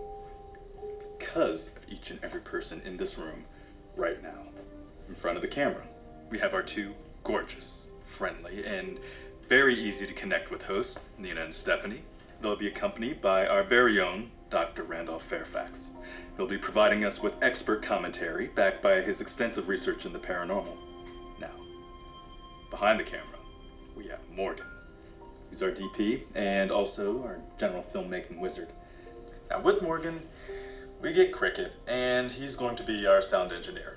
He is That's not all I- hyped to have a sound guy. He is your sound guy. Yeah, Like, you need sound. He also set up all the cameras, apparently, too. Yeah, he's very useful. Yeah. And again, he's not as annoying as he looks. Like, Well, I mean, that scene opens as they're fading in from black, and that's so stupid. And he Yeah. does like the fucking Fred Astaire, like rolling his fedora Oh, down God. his arm, and that's how the scene starts. Oh, and directly... I laughed my ass off when I saw that. Directly after that, DJ goes, "All right, everyone, settle down." I know. No one's saying a No thing. one was saying a thing. Yeah. Cricket was just doing the hat thing. It's like, Yeah. all right, you jokers, Yeah. I'm telling settle you, down. I think maybe at one point this was going to be a parody of. But in the scene directly preceding that, what they do, like they go inside the cabin, they have like a 2-minute little exchange. It's all like, yeah, you know, like this cabin was built on this day and it's got all these amenities or whatever. And then DJ's like, all right, everyone, go check things out. I'll see you in a couple hours for the production meeting. And then it fades to black, and then it fades up on the production meeting. Why not just cut to the production meeting? Why did you have that scene when Yeah. they just looked at the cabin and it's all like, all right, we'll fade to black, and it's all like, all right, we're back here. Yeah. It's just like a lot of pointless moments in a movie that's like barely an hour and a half. And I swear to goodness, that's at like the 25-minute mark. There's nothing that's happened. Like just... So much time has passed in this, again, very short movie. Yeah, the Yeah. first half hour is a lot of people just Lot like of slog. sitting in cars talking. Oh, there is a part after the production meeting where one of the hostesses and James go to play a game of Ouija. Yeah. This is And- very important. We need yeah, to bring this up. in this yes. really awkwardly staged thing where like there's the table and the two chairs in the middle of the room, bad spotlight illuminating everything, and they're playing Ouija, and then she is thrust forward as they're playing, asking if there's any ghosts here, and she's like, something pushed me, and later we see that there's like handprints on her, but it's just so poorly Okay, shot and executed and and- acted, and I don't want to give away the twist at the end as well yet, but can we put a pin in that Absolutely. scene? It's Because there's something I want to bring up about that. Absolutely. Yeah. No. Yeah. And I think I'm on the same page as you. But my question is, now, talking about scenes that, like, I had to rewind. You say there's the moment later when, like, Morgan is looking at her after the Ouija board scene has happened, and he notices, as you say, like, a handprint on her back. I had to rewind that a couple of times because it just looked like a tattoo. She had a tattoo. We had to rewind as well, and I was like, what was the thing there? And my wife had to tell me it was because the hands. Yeah. The handprints, and I had no clue. I thought they were trying to advertise the tattoo as well. I didn't even Because see... the tattoo stands out a lot more than the yeah. handprint. Yeah. make, at Well, I least. didn't even see a handprint at all. I rewound it a couple of times, and it looks like she has like a planet tattoo. Yeah, yeah. And so at first, I didn't think it was a handprint. I thought it was either a bruise, Yeah. or it was a tattoo. But like the music changes, and Morgan has like a worried look on his face. So I'm all like, okay, I can put together what this scene is trying to tell me.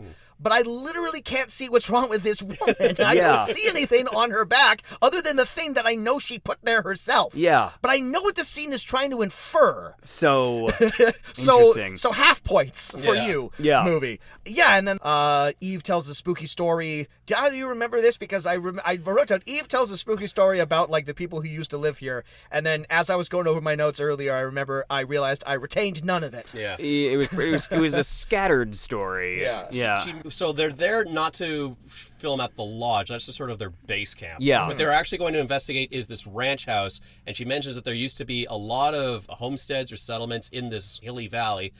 And then when they were building the dam, I guess, they forced everybody off their land, and there was one family that stuck around. And because they were so isolated, they kept getting looted, and eventually the people there were murdered.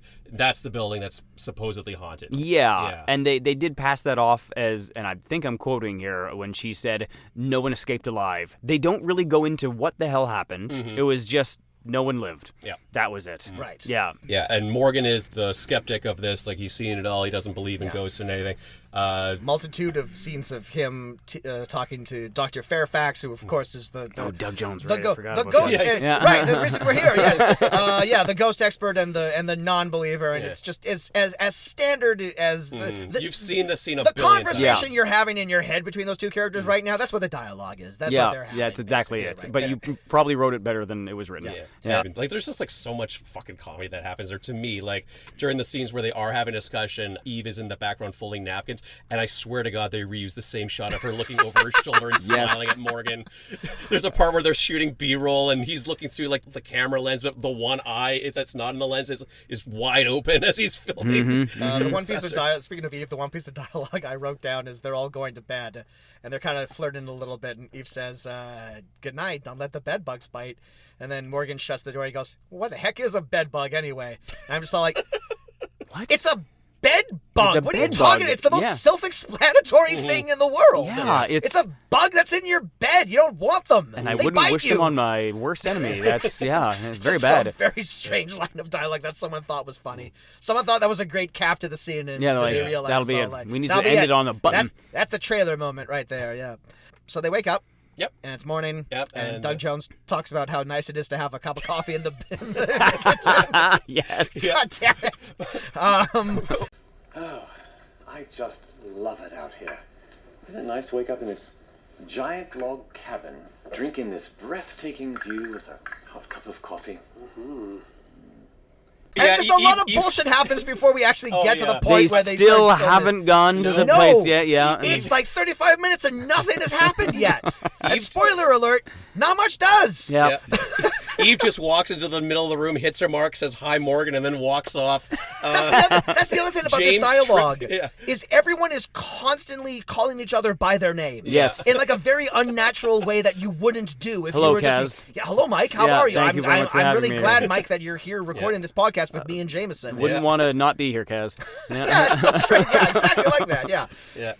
And eventually they say, okay, well, we got to go and film this fucker. The professor's e-reader, or whatever the heck he wants to call it, like the ghost detector. Yep. Yeah, it starts going off for all these noise that wouldn't be happening because there's no electricity for miles. Everything's on batteries and wireless. So. And I mean, this is like the second time this has happened now. Like the Ouija incident and this, where it's like the second they start implying that some sort of like ghostly thing is happening, it happens immediately. Yes. So like Doug Jones is like explaining what the EVP meter is. He's all like, "Oh, it works like this, and I'll just switch it on." It's like, what the hell is it? There's no build up to it. No, It there's happens not at all. immediately. There's no shelving of an idea to use it later. It's just It's just a freaky voice immediately, like the payoff. second that it happens. If that was done intentionally, then it's fucking brilliant. Again, yeah. Let's just cut to them going to the fucking ranch house Right, at this yeah. point. So they go and check it out, and it's just like this dilapidated house, even though on the inside it looks brand fucking Pretty new. nice. Yeah. Yeah. They go looking for ghosts, and when they get to the top floor, chandelier comes loose and pushes one of the hostesses out the window, and Right. she dies. Well, a few other ghostly things happen. They're wandering through the hallway or whatnot, and one of them says, "Oh, I felt like something pushed past me. I felt something breathe on the back of my neck." And Dr. Doug Jones is reading his meter, and he says, like, "That's strange. There's no reading of anything supernatural." Hint, hint, hint, hint. Yeah. And then this is truly the first moment that I started laughing my You fucking head off. texted me about it. Is yeah. the fireplace? Yeah. They check out this antique Yes. fireplace. Yeah. And again, once again, it's from 0 to like 100 like immediately, because one of the host ladies opens and says, "Oh, my mother would love an antique fireplace like this." Yeah. And like the Like, fire effect flame on effect, this. plug in, like. Oh Yeah. my god! It's you can see like where the Where- graphic cuts off, And like, at it's- that point in time, and it would have been After Effects that they're like, "Oh yeah, you just plug this in, Grace, it's all you need." it's coming right out of the fireplace. Yeah. Amazing. Yeah, it came right with the free demo. I'm surprised Yeah. there wasn't a watermark on Yeah. it. Yeah, and then and then as you say, Jameson, Nina is standing near a window, and then a comically large chandelier swings into view, knocks her out a window, and we got this amazing sound effect just go. Yeah. just splort, a splort. Well, that was her neck snapping. If you were reading the screenplay, it said splort in the screenplay. Yeah. So everyone starts freaking out. Yeah. Before they head back to the house, DJ, who's like watching all this on the monitor, he says to Morgan, "Make sure you get footage of her dead."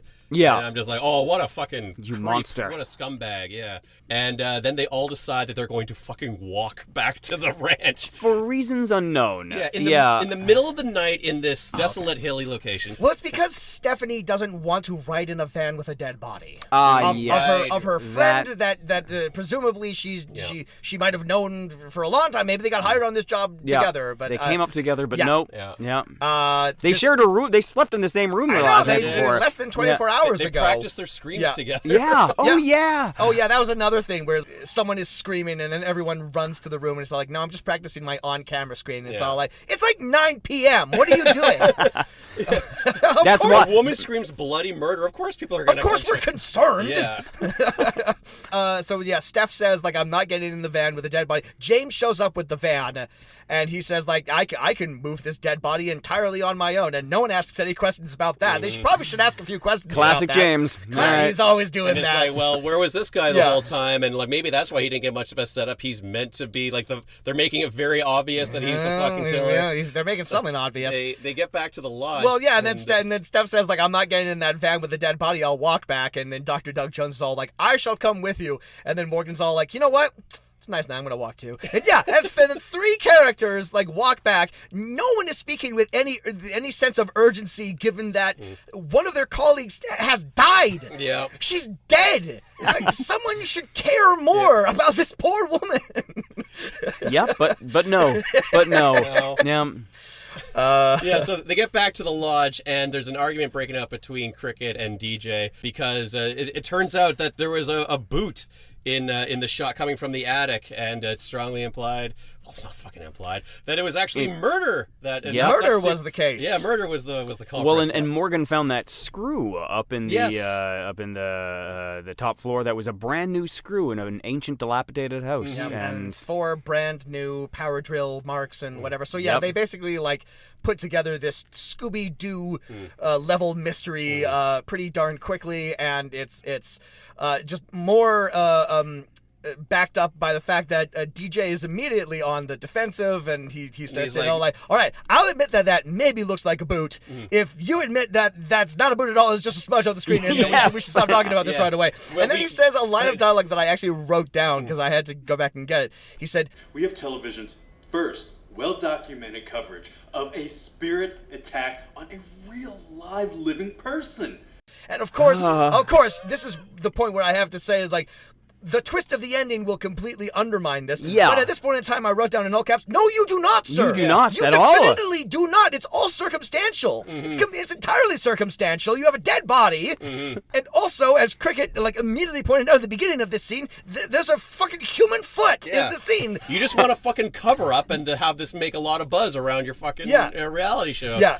And then the film it starts, I wrote down, it becomes like a bad improv scene that they didn't know what to do because, of course, DJ pulls out a gun. This is what you do.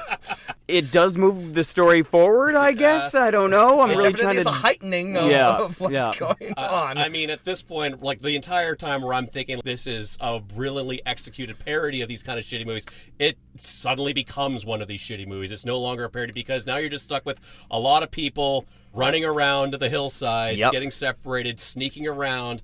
Awkward fight scenes where people just keep getting tackled. Yeah, you sign on to this movie thinking that you're gonna get some sort of spooky reality show, a ghost hunting type parody or whatnot. The remainder of this movie is largely people running through long grass away from two guys with guns. Yeah, that's kind of the bulk of the rest of it. They were shooting it at night, but then they had to shoot some day for night. Oh, it's definitely day for night. Yeah, there's a lot of that. They didn't know what to do. I mean, there are some shots where it was clearly the dead of night, and they have the one spotlight illuminating the countryside, and then there are ones where in the same action sequence cut back to day for night. And is that an intentional thing? Did y'all notice the CGI starry sky? Oh, how could you miss it? I mean, that was the star of some of those scenes. Well, because they call so much attention to it. Because there's literally a scene near the end where they're all like, "Gosh, it sure is beautiful up here," and they're just looking at the majesty, and it's all like, "This, it's not real. I can tell it's not real. You shot this at 12 p.m." So DJ and James are revealed to be con men, and at this point we think to ourselves okay, well, their plan wasn't to murder someone. Surely they must have wanted to, set up a fake house of horrors and then capture real emotions or whatnot. Nope, real fucking paranormal investigator shows. Fake the shit. Yeah, exactly. Yeah. No, their plan the entire time was to kill a woman. That was always the goal. And then when things go sideways, inevitably, apparently kill everyone else. I can only assume. Well, their assumption was that everyone would just get on board. Go along with this. It must be a ghost. It was James and that darn boot of his that just ruined everything. Yeah. And DJ just immediately goes into villain monologue here. Yep. And he said the line, and he says, "My whole life I just wanted to be rich." So you made a ghost hunter show? So you went into TV and the most elaborate route that you could do to get that. High finance might have been a way to go there, or anything other than a niche TV genre that almost no one watches. Yeah, and they're a dime a dozen, so there's no way that you would stand out unless you kill someone. I guess. Yeah, it's a brilliant plan. Yep. With their ace in the hole. Yeah. Actual murder. Yeah. Oh, while they're running around, the ghost device starts going off again. So there's strong hints that because a murder happened. There's a dead person. There's a dead person now, and that's angered the spirits. A fresh ghost. So I don't know how they decide to use that to their advantage, but they try to escape those guys. But there's only one road back to the highway, and it's through the lodge. We didn't even mention that Eve went back into town for groceries. Yeah, Eve's gone. Yeah, but she comes back and isn't aware of the murder, and then DJ ties her up in duct tape. Which also, let's put a pin in that. We're going to put a couple of pins all over this plot, but that's a pin. So we got at least 2 pins down now. And Cricket, who's for some reason I think wearing the same outfit as Morgan in these sequences, he goes kayaking for help. Right. I forgot about the kayak for help. They find a kayak. They send Cricket off by himself. Dr. Doug Jones decides to stay behind with Morgan because he's he's got some bravery. He wants to do the right thing by Nina. He wants to stop these ruffians. And I don't think we've said it yet, but like, as terrible as this movie is, top marks for Doug Jones. He's giving it. He's playing an actual fucking character here. He does not let up for a heartbeat. No. He's there for the entire thing. He's fully invested in this. He's given like an actual performance, and it's like, yeah. And at a certain, we're getting up to the scene where like eventually like he is killed by DJ, and at that point in time, it's all like, well, there we go. That's the only actor in this. That was it. He's out of the picture now. We could afford Michael him. Dorn isn't coming back. No, literally. He's sure not. We could afford him until right now. And he's gone. Yes, he needs to be in the makeup chair by 9 p.m. He's shooting 3 other things tonight.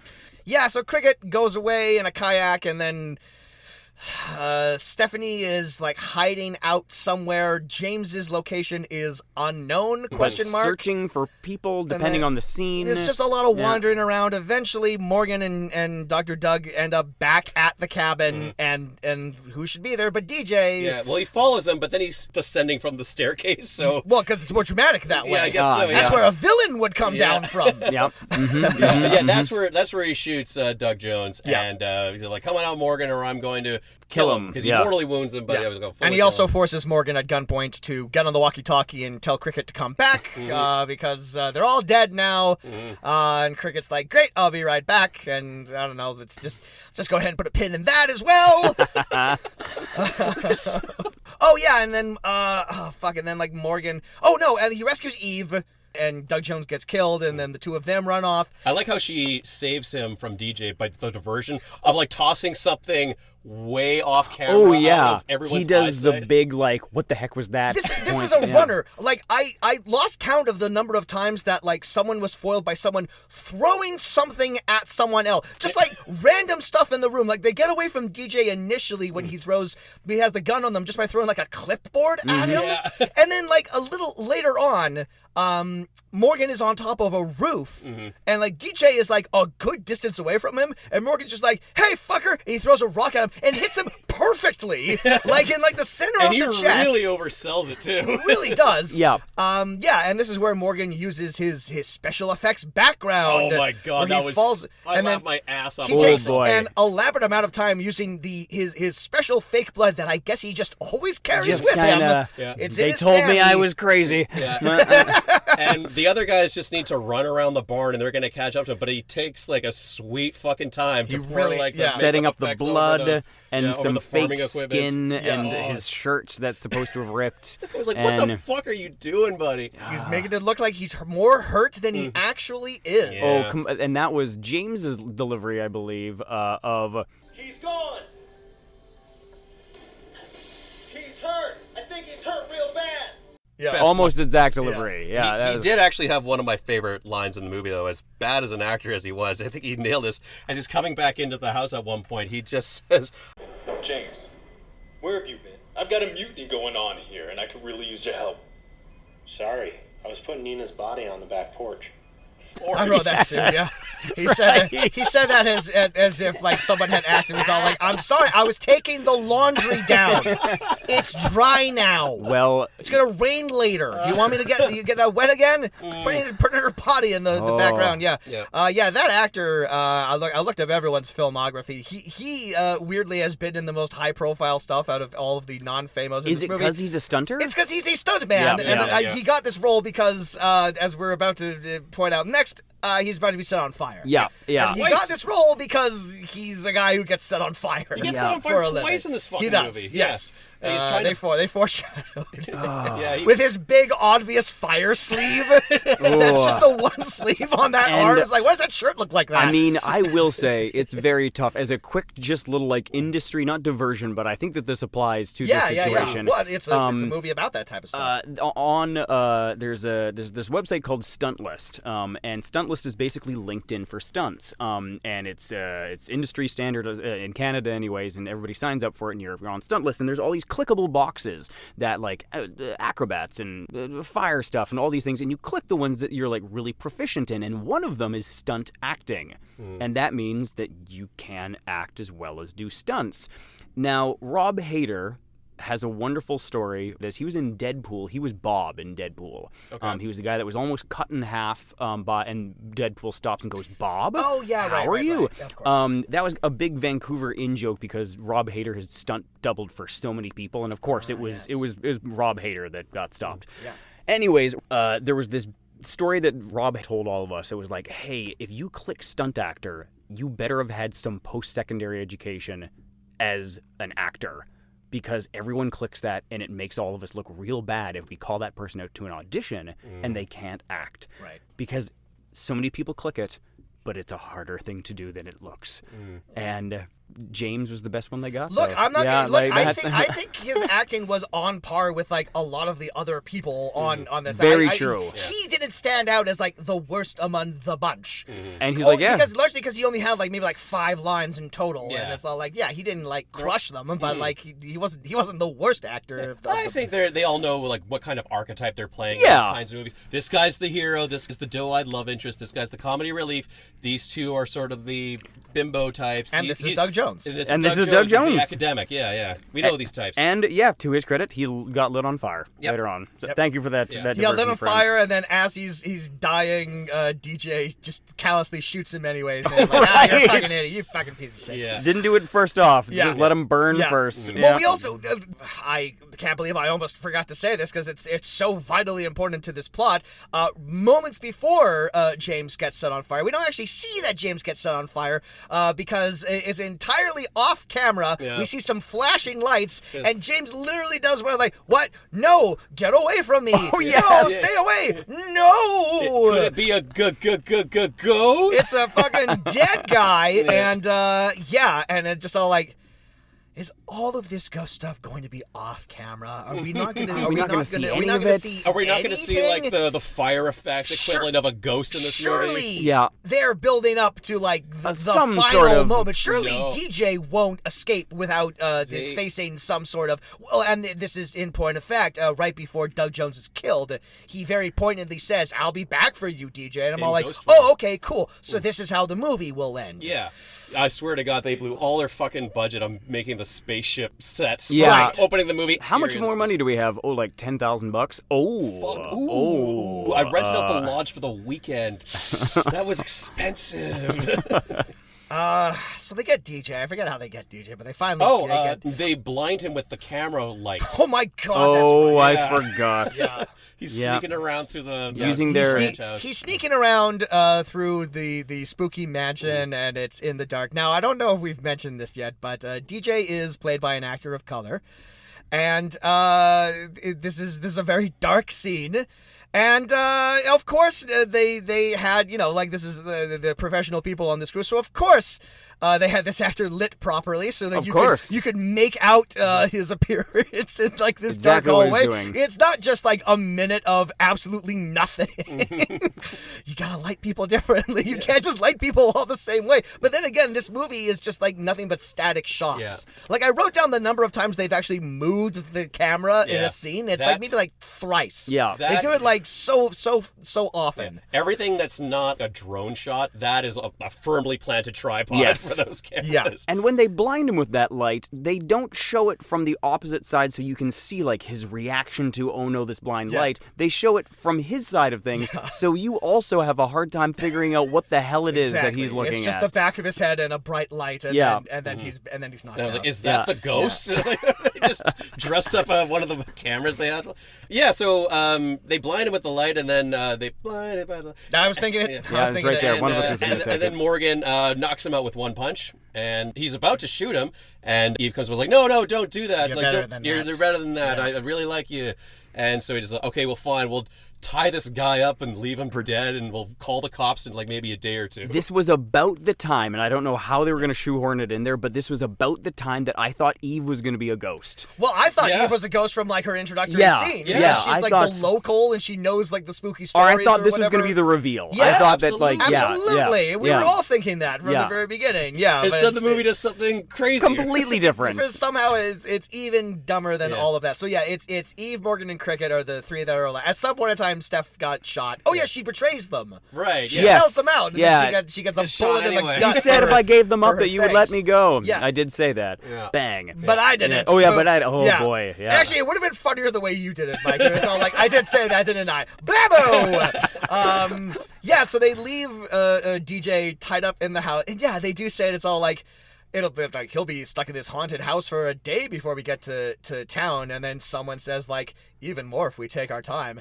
And I'm just like 4 people are dead. You have to hurry. Yeah, You're you gonna have to seem. call it. You have to. It's already too late to call this in. Yeah. It's Yeah. very suspicious what you've done. You're gonna just have a pile of bodies and going like, oh, it was you have totally a the lot. guy. Yeah. The dead guy was him. Yeah. Yeah, and they leave, and then And another off-camera light show happens. Yep. And, Yeah. Complete with, oh no, what's that? Please don't. And then just and then like red paint gets smeared on.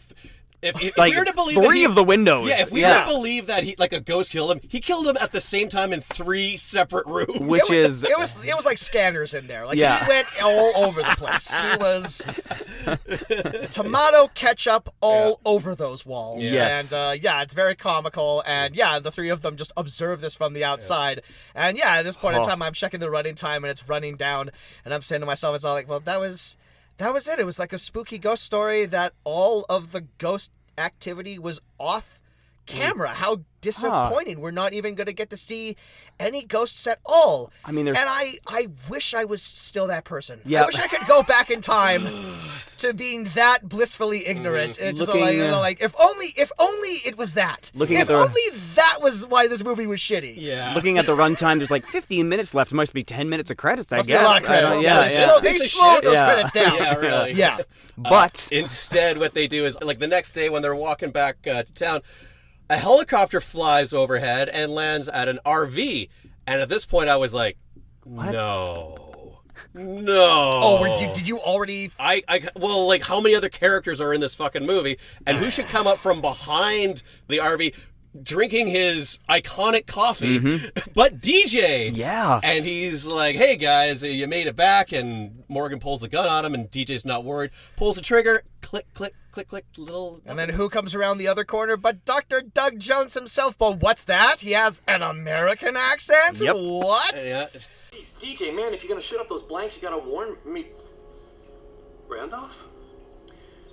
Well, I see the cat is beginning to emerge from the proverbial bag. Morgan, there's someone inside who'd like to talk to you. Oh, Shocking. now we get to talk about what this movie was actually about. The twist ending. The Shyamalan twist ending. Oh yeah, this was very M. very, Night. very. My yeah. God, you know what? M. Night has never done anything as stupid as this. I didn't see Old, but apparently some people said that it was that bad. I like that. That one doesn't really have a twist. Oh, I didn't.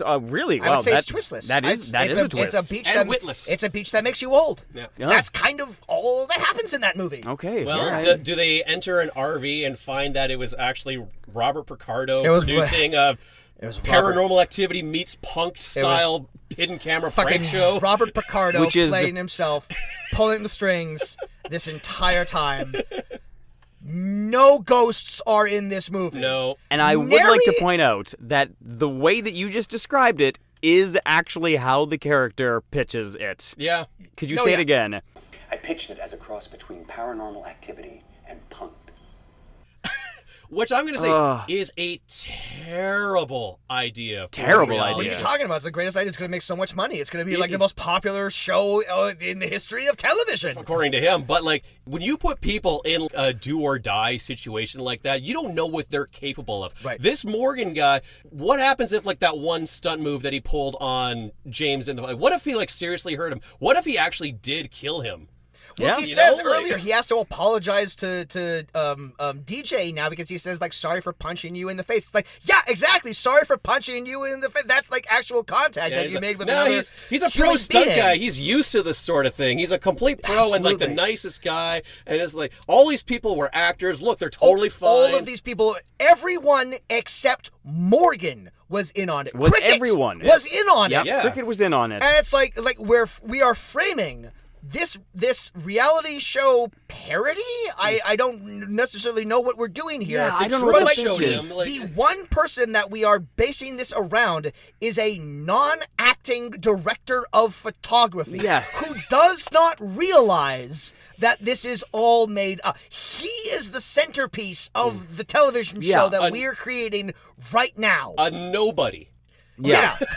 The DOP, sure, but still, I don't mean to imply that, but like, I mean, like, compared to, like, say, a name, compared to, like, Michael Dorn. Yeah. You know? The punk side of things of going, all right, we're going to do, we're going to do this on Michael Dorn. Yeah. Somebody, At one point he says, like, this was, like, it was really expensive to do, but it was going to be totally worth it, and we have, like, some of the best people in the industry, including the #1 special effects makeup guy who walks on, and I think that's supposed to be someone That's it. I had to look it up because he said, "Hey, Tuck, what's going on?" This is an actual makeup artist named Todd Tucker, but anyone not involved in this movie would not know who that is. It's just he's just a special makeup effects guy, and is all like, "Hey, nice to see you, Todd. Hey, great." Again, this is a movie made for the crew that the director worked on once, and his intended audience was maybe like 50 of his close personal friends. Yeah, I guess. Oh, who's the... Tom Savini, right? Oh, Tom Savini. If it was Tom Savini, if they got Tom Savini, you would get that. That would make sense because he's like the most iconic, best known guys who's ever done that. Yeah. But no, who the fuck is Tucker? Yeah. No shade to Todd Tucker, I'm sure. No, he's I was but gonna say, like, I'm sorry, man, you're Todd not a Tucker's household awesome. name. You're not a household name. So, what was Picardo's plan? How is this show going to progress? Are they going to create new scenarios every episode? How many episodes are they going to get out of the material that they filmed? It doesn't feel like there's like enough for a season here. Well, and now we get into kind of the things that we'd put pins in before that Right, I was let's take putting. that. We're taking pins out all the time. The pinned part that I wanted to bring up originally, The and pinned particle. I'm thinking all of the other elements. Conceivably, if Morgan, there's the main character's name, right? Yep. Morgan was our focus on this, and this is what we were filming. Every other scene that didn't have him in it was just a bunch of people, I guess, staying in character, such as the Ouija board scene. Mm-hmm.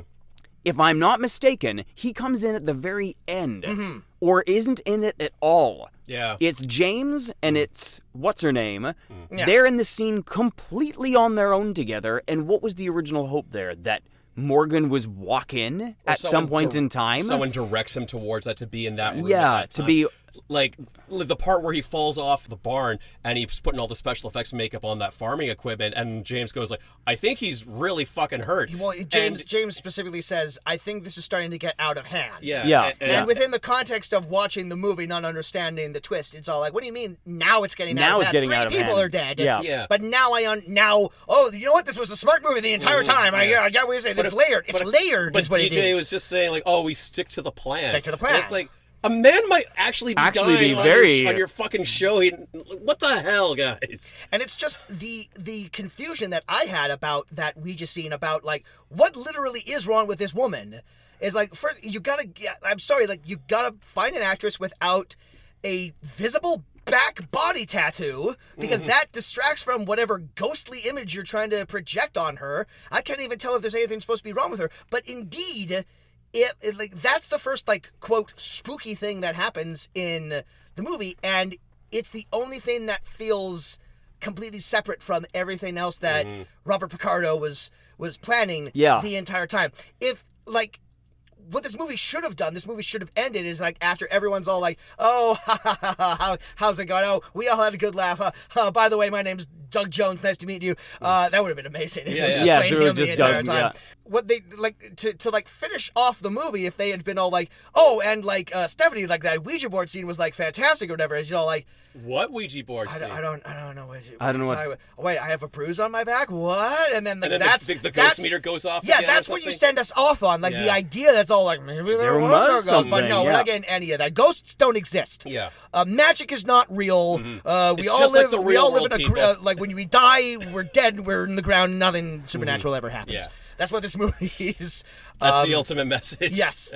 Well, when he's talking to Picardo, and Picardo's getting him to sign like an NDA or whatever, he's trying to get him to sign that. Yeah. He has a very confusing line of dialogue where it's all like, I should look this over with my manager, your old buddy Michael. And I'm all like, Michael Dorn from Star Trek is your manager? This non-acting camera person? Mm-hmm. Michael Dorn, the famous actor, is representing you? He had a favor to owe him. Because he made him look good on the set of Robert Picardo's shitty which is conceivably his job. He did his job, and now he's trying to break an act. Yeah. But that's his fucking screw you. Like, well, you're not releasing this fucking movie. This is... Well, he says, like, I'll look this over, but, like, I want more money. Yeah, I'm getting scale. Scale? Yeah.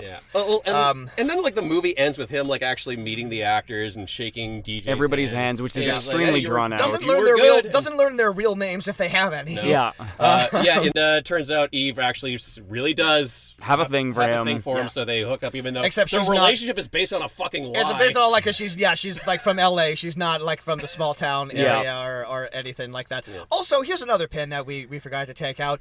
Now knowing that, like, everyone was in on it except for Morgan, there is in fact a scene that, like, Morgan is not a part of, where Eve comes back from the grocery store and only DJ is there. He's all like, here, let me help you with these grocery bags. Why are they keeping the facade up at that point? There's no reason to. Yeah, when we see DJ and Crickets on there's like, this is gonna be the best thing ever. Is that the actor doing that, or is that the character DJ? Well, you watched the movie twice, Jameson. You tell us.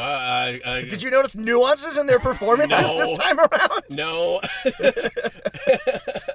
I mean, I will say that I like when Robert Picardo's showing how they pulled off the stunt of the lady falling out the great stunt, and then like they hurriedly remove the fall bag, and then she's laying on the ground, and they mentioned that, like, oh yeah, that other lady, Stephanie, she worked really hard to keep you from getting there in time to see us do that, and the way that was shot is like that's like probably the best this movie's ever the best. been. Yeah, for that's sure. the best explanation, because I did also clock that when that was happening, is after she falls out the window, Stephanie is completely hysterical. Really? And she is holding on to Morgan for longer than necessary, so it's all like, okay, movie, you get like a tiny little gold star. Yes, you did explain that one thing that didn't necessarily make any sense. But you know what I mean? It's like half of my notes are around, like, people within a film set wouldn't fucking talk like this, and then the twist happens, and I'm all like, oh, well, never mind. None of my talking points matter anymore. This whole evening was it's all a wash. bullshit. None of it matters. It's all fake. If they like, and I guess they, no, I'm talking myself out of it, but if they did have like Cricket and DJ's character going like, yeah, this is awesome, and then they pulled back to that later on, and they went to a wide, and there was all of the other people that were working on this. Cricket was manning the cameras and stuff like that, but there was everyone else that was working on it. Like, okay, sure, but no, that was another movie. They off had mentioned, and we do see that, like, that's the other thing, is like Morgan has like the big camera that he's like hauling around on the like, oldest his shoulder. Camera on Earth. Absolutely, that's what you hire a director of photography for, to just basically like shoot your home videos and whatnot. But there's also like cameras all over the place. There's cameras in every room, cameras in every setting. Nook. So so I guess that's what they meant with the Ouija board scene. The poorly defined Ouija board scene is all like, Morgan wasn't in the room, but at the very least we can get footage of this happening. And we'll tie it all together, we'll edit, we'll fix it in edit. We'll fix it in the edit. And even in that scene, if Morgan was in the scene, he's like, I don't believe in any of this stuff there, and he sees it happen there would be more fuel to the fire of like, see, there is something that's going on. Except he doesn't. He just comes in at the end of it, and James is kind of being an alpha male to Dr. Doug and whatever. And then Robert Picardo says, the show isn't going to be called the Spirit Seekers. It's going to be called End of the Road. And then they changed the title of the movie. So it's like, I would have loved for them to like have like a terrible ADR thing where it's like, like Picardo's talking is all like, it's going to be the best show in the world. Everyone's going to love it. It's going to be called 1, 2, 3 Scream. And it's not even him. It's just like a completely different actor. I'm so happy you brought that up as well. Like, End of the Road. Did they mean to make it, and this is a guess, 3, 2, 1 scream, like 3, 2, 1 action. Yeah, I'm so glad you brought this up, because why on earth? See, given the fact that the movie, they chose to call it 1, 2, 3 Scream as an alternate title. I don't know whose creative decision that was, but it's like, okay, that's such an odd combination of letters and numbers. My only assumption is that at some point in time, a character in the movie has to say 1, 2, 3 Scream. Yeah. And it never happens. Yeah. But it's like you're absolutely right. Like in the sense of like a director like directing a scene. Sure, maybe. Which DJ And this kind is of a guess. never does. Yeah. He never directs a scene, but it's like, yeah, you would think someone would go like, all right, scream on 3, 2, 1 or whatnot. But you're absolutely right. They'd be counting down. They wouldn't be counting up. No one screams on 3. They scream on 1. Yeah. You're absolutely right. It was purely, and I mean, like, I don't know what happened with this in post-production. Our one movie that we did called Yesterday in the UK. Sorry, Yesterday is an actual movie that we filmed. In the UK, it's known as Forest of the Dead, if I'm not mistaken. And that was due to our distributors over there wanting to call it that. And we were like, okay, sure. As well there's as... dead, you get into a forest at Yeah, one time, and we were like, I think. okay, yeah, but why not? And then another one of our movies called Mon Ami is called Frenemies in the UK. And we went, okay, so who knows where this all transpired? But what was the third title again for this? There was 1, 2, 3 screen. Spirit Hunters. Spirit Hunters is the one that Letterboxd has. That's the most generic thing, and the poster for that is like a bunch of ghouls and whatnot. But it's just absolutely like selling the idea, and that's what this movie did. It sold us on an idea, and it did a heckin' bamboozle. Yeah, it did. It pulled the wool over our eyes, and it tricked us into reviewing a movie during Halloween that is not remotely a horror movie at all. Nothing remotely, nary a spook is to be found in this. Well, and here we are. Yeah. That was 1, 2, 3 Scream, aka a complete waste of time. Mike Jameson, does it have a certain something? Mike? There's something there. I mean, I don't know what it is, but That's Mike's review. Just a series of de-escalating grunts. Yeah, and I will say though that I will never forget this movie. That's what I can say for it. And in terms of like going for it or not going for it, I'm always a fan of going for it, and they went for it. I mean, they did. The question, I mean, like it's the classic Jeff Goldblum conundrum of whether they didn't ask themselves whether they should go for it. They did not. They should have asked maybe a few more questions. Yeah. I don't know. Just throw one ghost in there. Yeah. Or the question of a ghost. Something, yes, the idea of a ghost or something. I like your ending of like, or was it? Yeah. Like, yeah. Just give us a little nibble. All right, well, I'm not reviewing the movie that I wish it was. I'm reviewing what the movie is. And I'm choosing to believe that a lot of the very awkwardly filmed things of them just like being terrible actors in a room, stuff that's not them doing any kind of action scenes, had me in fucking stitches the entire time. It was quite I've seen too many fucking movies that look like this, so if it's just another one of those, then like, okay, well, this kind of sucks. But if they're making a fucking parody of it, then it was a best one I've ever watched. Yeah, I mean, that was their intention. Yeah. There's shots of James putting his foot directly through like a perfect loop in a coil. Yeah. There's a part where Doug Jones and Morgan, where there's an establishing shot of like a field, and then they just kind of pop up from behind a bush as if they just climbed up a hill. Oh, They didn't. They just kind of. I forgot about that. And it had one of my fucking favorite bits of dialogues where it was like, "What are you trying to have Cricket do? Buy him more time?" Yes. Was this all just for a show? Yes. Does that make me a bad person? Yes. It's like that. That was almost funny. Yeah, it was they must almost have known there. what kind of fucking movie this was, and they've been on a couple of 100 productions like this, and they're just taking the piss out of it. But it's not a situation akin to Tommy Wiseau or The Room or anything like that, where a serious movie was made and then after it came out. No, they pivoted. It's comedy. I meant to do this. But it's different than like those fucking intentionally bad horror movies like Were Rabbit or something like that. Right. Yeah. They had no intention of ever making a good movie, but if they're trying to make like a tribute and a love letter to this style of movie, then like I think it admirable, but other than that, no, it's not a great. It's very frustrating. I actually quite like Were Rabbit. Wallace and Gromit are in that movie. Oh yeah, there you go. Oh, I just like. I know. I didn't know that was such a thing. At top of my list for movies that intentionally did that is still Lost Skeleton of Cadavra.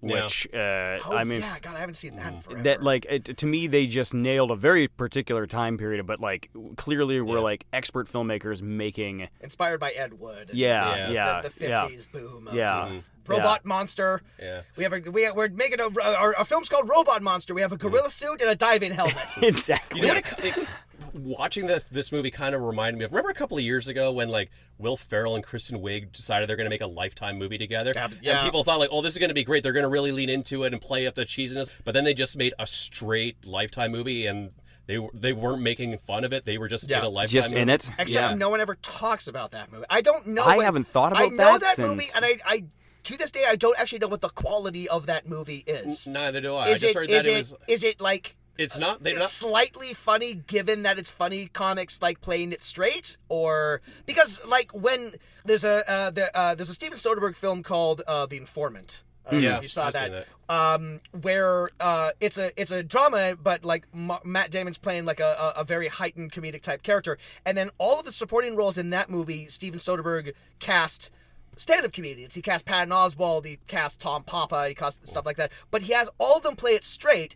And Soderbergh has said about that casting decision, it's all like, if you're doing like a drama, but you have like a bunch of like expository dialogue, cast comedians, because even if they're playing it straight, there's like an energy to them doing that. That's just like, it's still more fun to watch actors of that caliber say this dialogue than anyone else. Yeah. And I feel like that's sort of like the idea behind like the Will Ferrell, Kristen Wiig thing. Well, I'm citing that as an example of them trying to go after the style of those types of movies. Sure. I'm still like judging this movie based on fucking style points, but in turn they just wound up making one of those types of movies. Yeah. So, Yeah. So there's a few laughs here.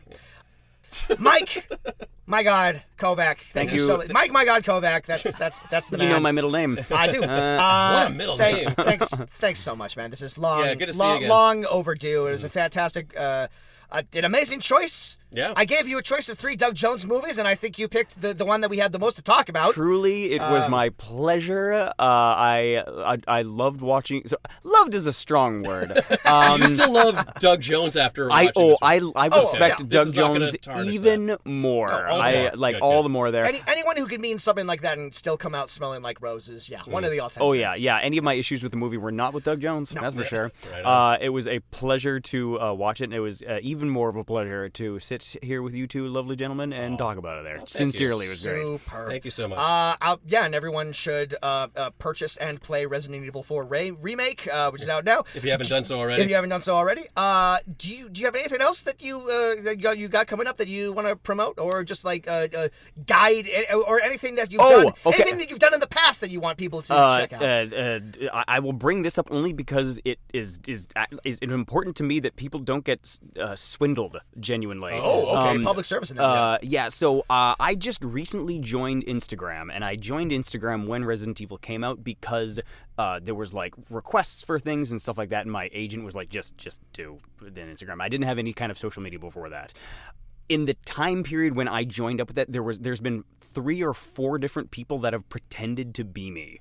Oh. So you're at that level of famous now. I am not. I don't think I'm Imposters. there, but there was definitely people trying to do some like skullduggery. I'll sign this for you. Just send me this money kind of stuff. Oh, cool. And so that sounds legitimate. So the thing is that like we've done like signings and stuff like that. Whatever. If you're looking to follow me, it's at Fight Mike Kovac. It is not one of the other ones. It will be it's my headshot. I feel terrible because people. It's been very close, apparently, to... Don't feel terrible. You're not the one doing anything. Yeah. You're not the one who's going out there, like, scamming, like, stealing your identity. I just don't want people to be like, man, like, yeah, like, I sent this money, and, like, it was... You don't want this person taking advantage of your good name. Straight up. And, like, absolutely. and the wonder... Like, truly, like, Resident Evil fans have been amazing, awesome fans, and I just don't want people to get... So just check it out, there, friends. Yeah. And if people do want to send you money, the address for that is... Contact me at Mike Kovac. It's been... slide into his DMs, everyone. Yeah, slide into my DMs. You'll get a very prompt response. Well, that was 123 Scream, a.k.a. Spirit Hunters, a.k.a. End of the Road, directed by J.P. Pierce. If you enjoyed this episode, please check out our back catalog of episodes. Some of them are under the title of The Fuck Is This? If you're listening to this on Spotify and you want a more visual element to it, check us out over on YouTube. And if you're watching this on YouTube and you hate your eyes and you want to tear them out of your head, you can also listen to us on Spotify. We'd like to thank Joel Flynn and Luke Schuss and everybody at Podstream Studios for letting us use their equipment. Next episode will be our final Halloween, 2 months of Halloween spectacular show. We're recording this at the tail end of September. We're on our last Halloween episode. I know. Yes. And we're not even in October yet. Peeling It's back funny the to curtain. think That's about. why we do two months, baby. Yeah, exactly. And I don't know if I want to blow up our next guest spot necessarily yet, because once again, I like to make sure like the recordings are actually like on the book. But maybe I'll do like a little tease here, and then if things don't pan out, maybe I'll just edit it out. But our guest next episode is also an actor. From Resident Evil 4 remake. Oh, yeah! I won't say who. I'll tell you who off mic. But, if it's who I think it is, I think that he's coming over to sign posters for on Monday. So there you go. Yeah, all right, cool. Well, be sure to give him a heads up to wear shorts when he's in Yes, this. I will. I'll be like, just FYI. It's very women here. But until next time, I'm Kaz. I'm Jameson, and in the immortal words of Doug Jones, wench, trollop, you bucktooth mop-riding firefly from hell! I don't know, when is that? That's like one of his only lines in Hocus Pocus. Yeah. That's Well the first thing delivered. he says when like the stitching gets up. Excellent. Yeah. Yeah, when he can actually speak again. Yeah. That's great. Here's my favorite Doug Jones quote. Glub, glub, glub. I'm a fish man. I love that woman. I love rotten eggs, and I love having sex with a lady. I don't remember that line. If I had my It's eyes in the closed, director's cut. Okay. if I had my eyes closed, I would have thought that Doug Jones was I've just been here the right entire in there. time. He's Yeah. here. He's in the court. He's in that box over there. Doug, come on out. You know what? If it was Just anybody, it torch would his be way out of Doug. this, I would- There he is. He just some people have like man caves. He just has like a room full of boxes. Yeah. Just crawls in. His wife's like walking around like, His man- Doug. It's like, I'm in my box, honey. It's like, oh, that man of The that shoe man box. of mine. That man I married. All right, bye everyone. Let's get out of here. Oh my God. It's hot.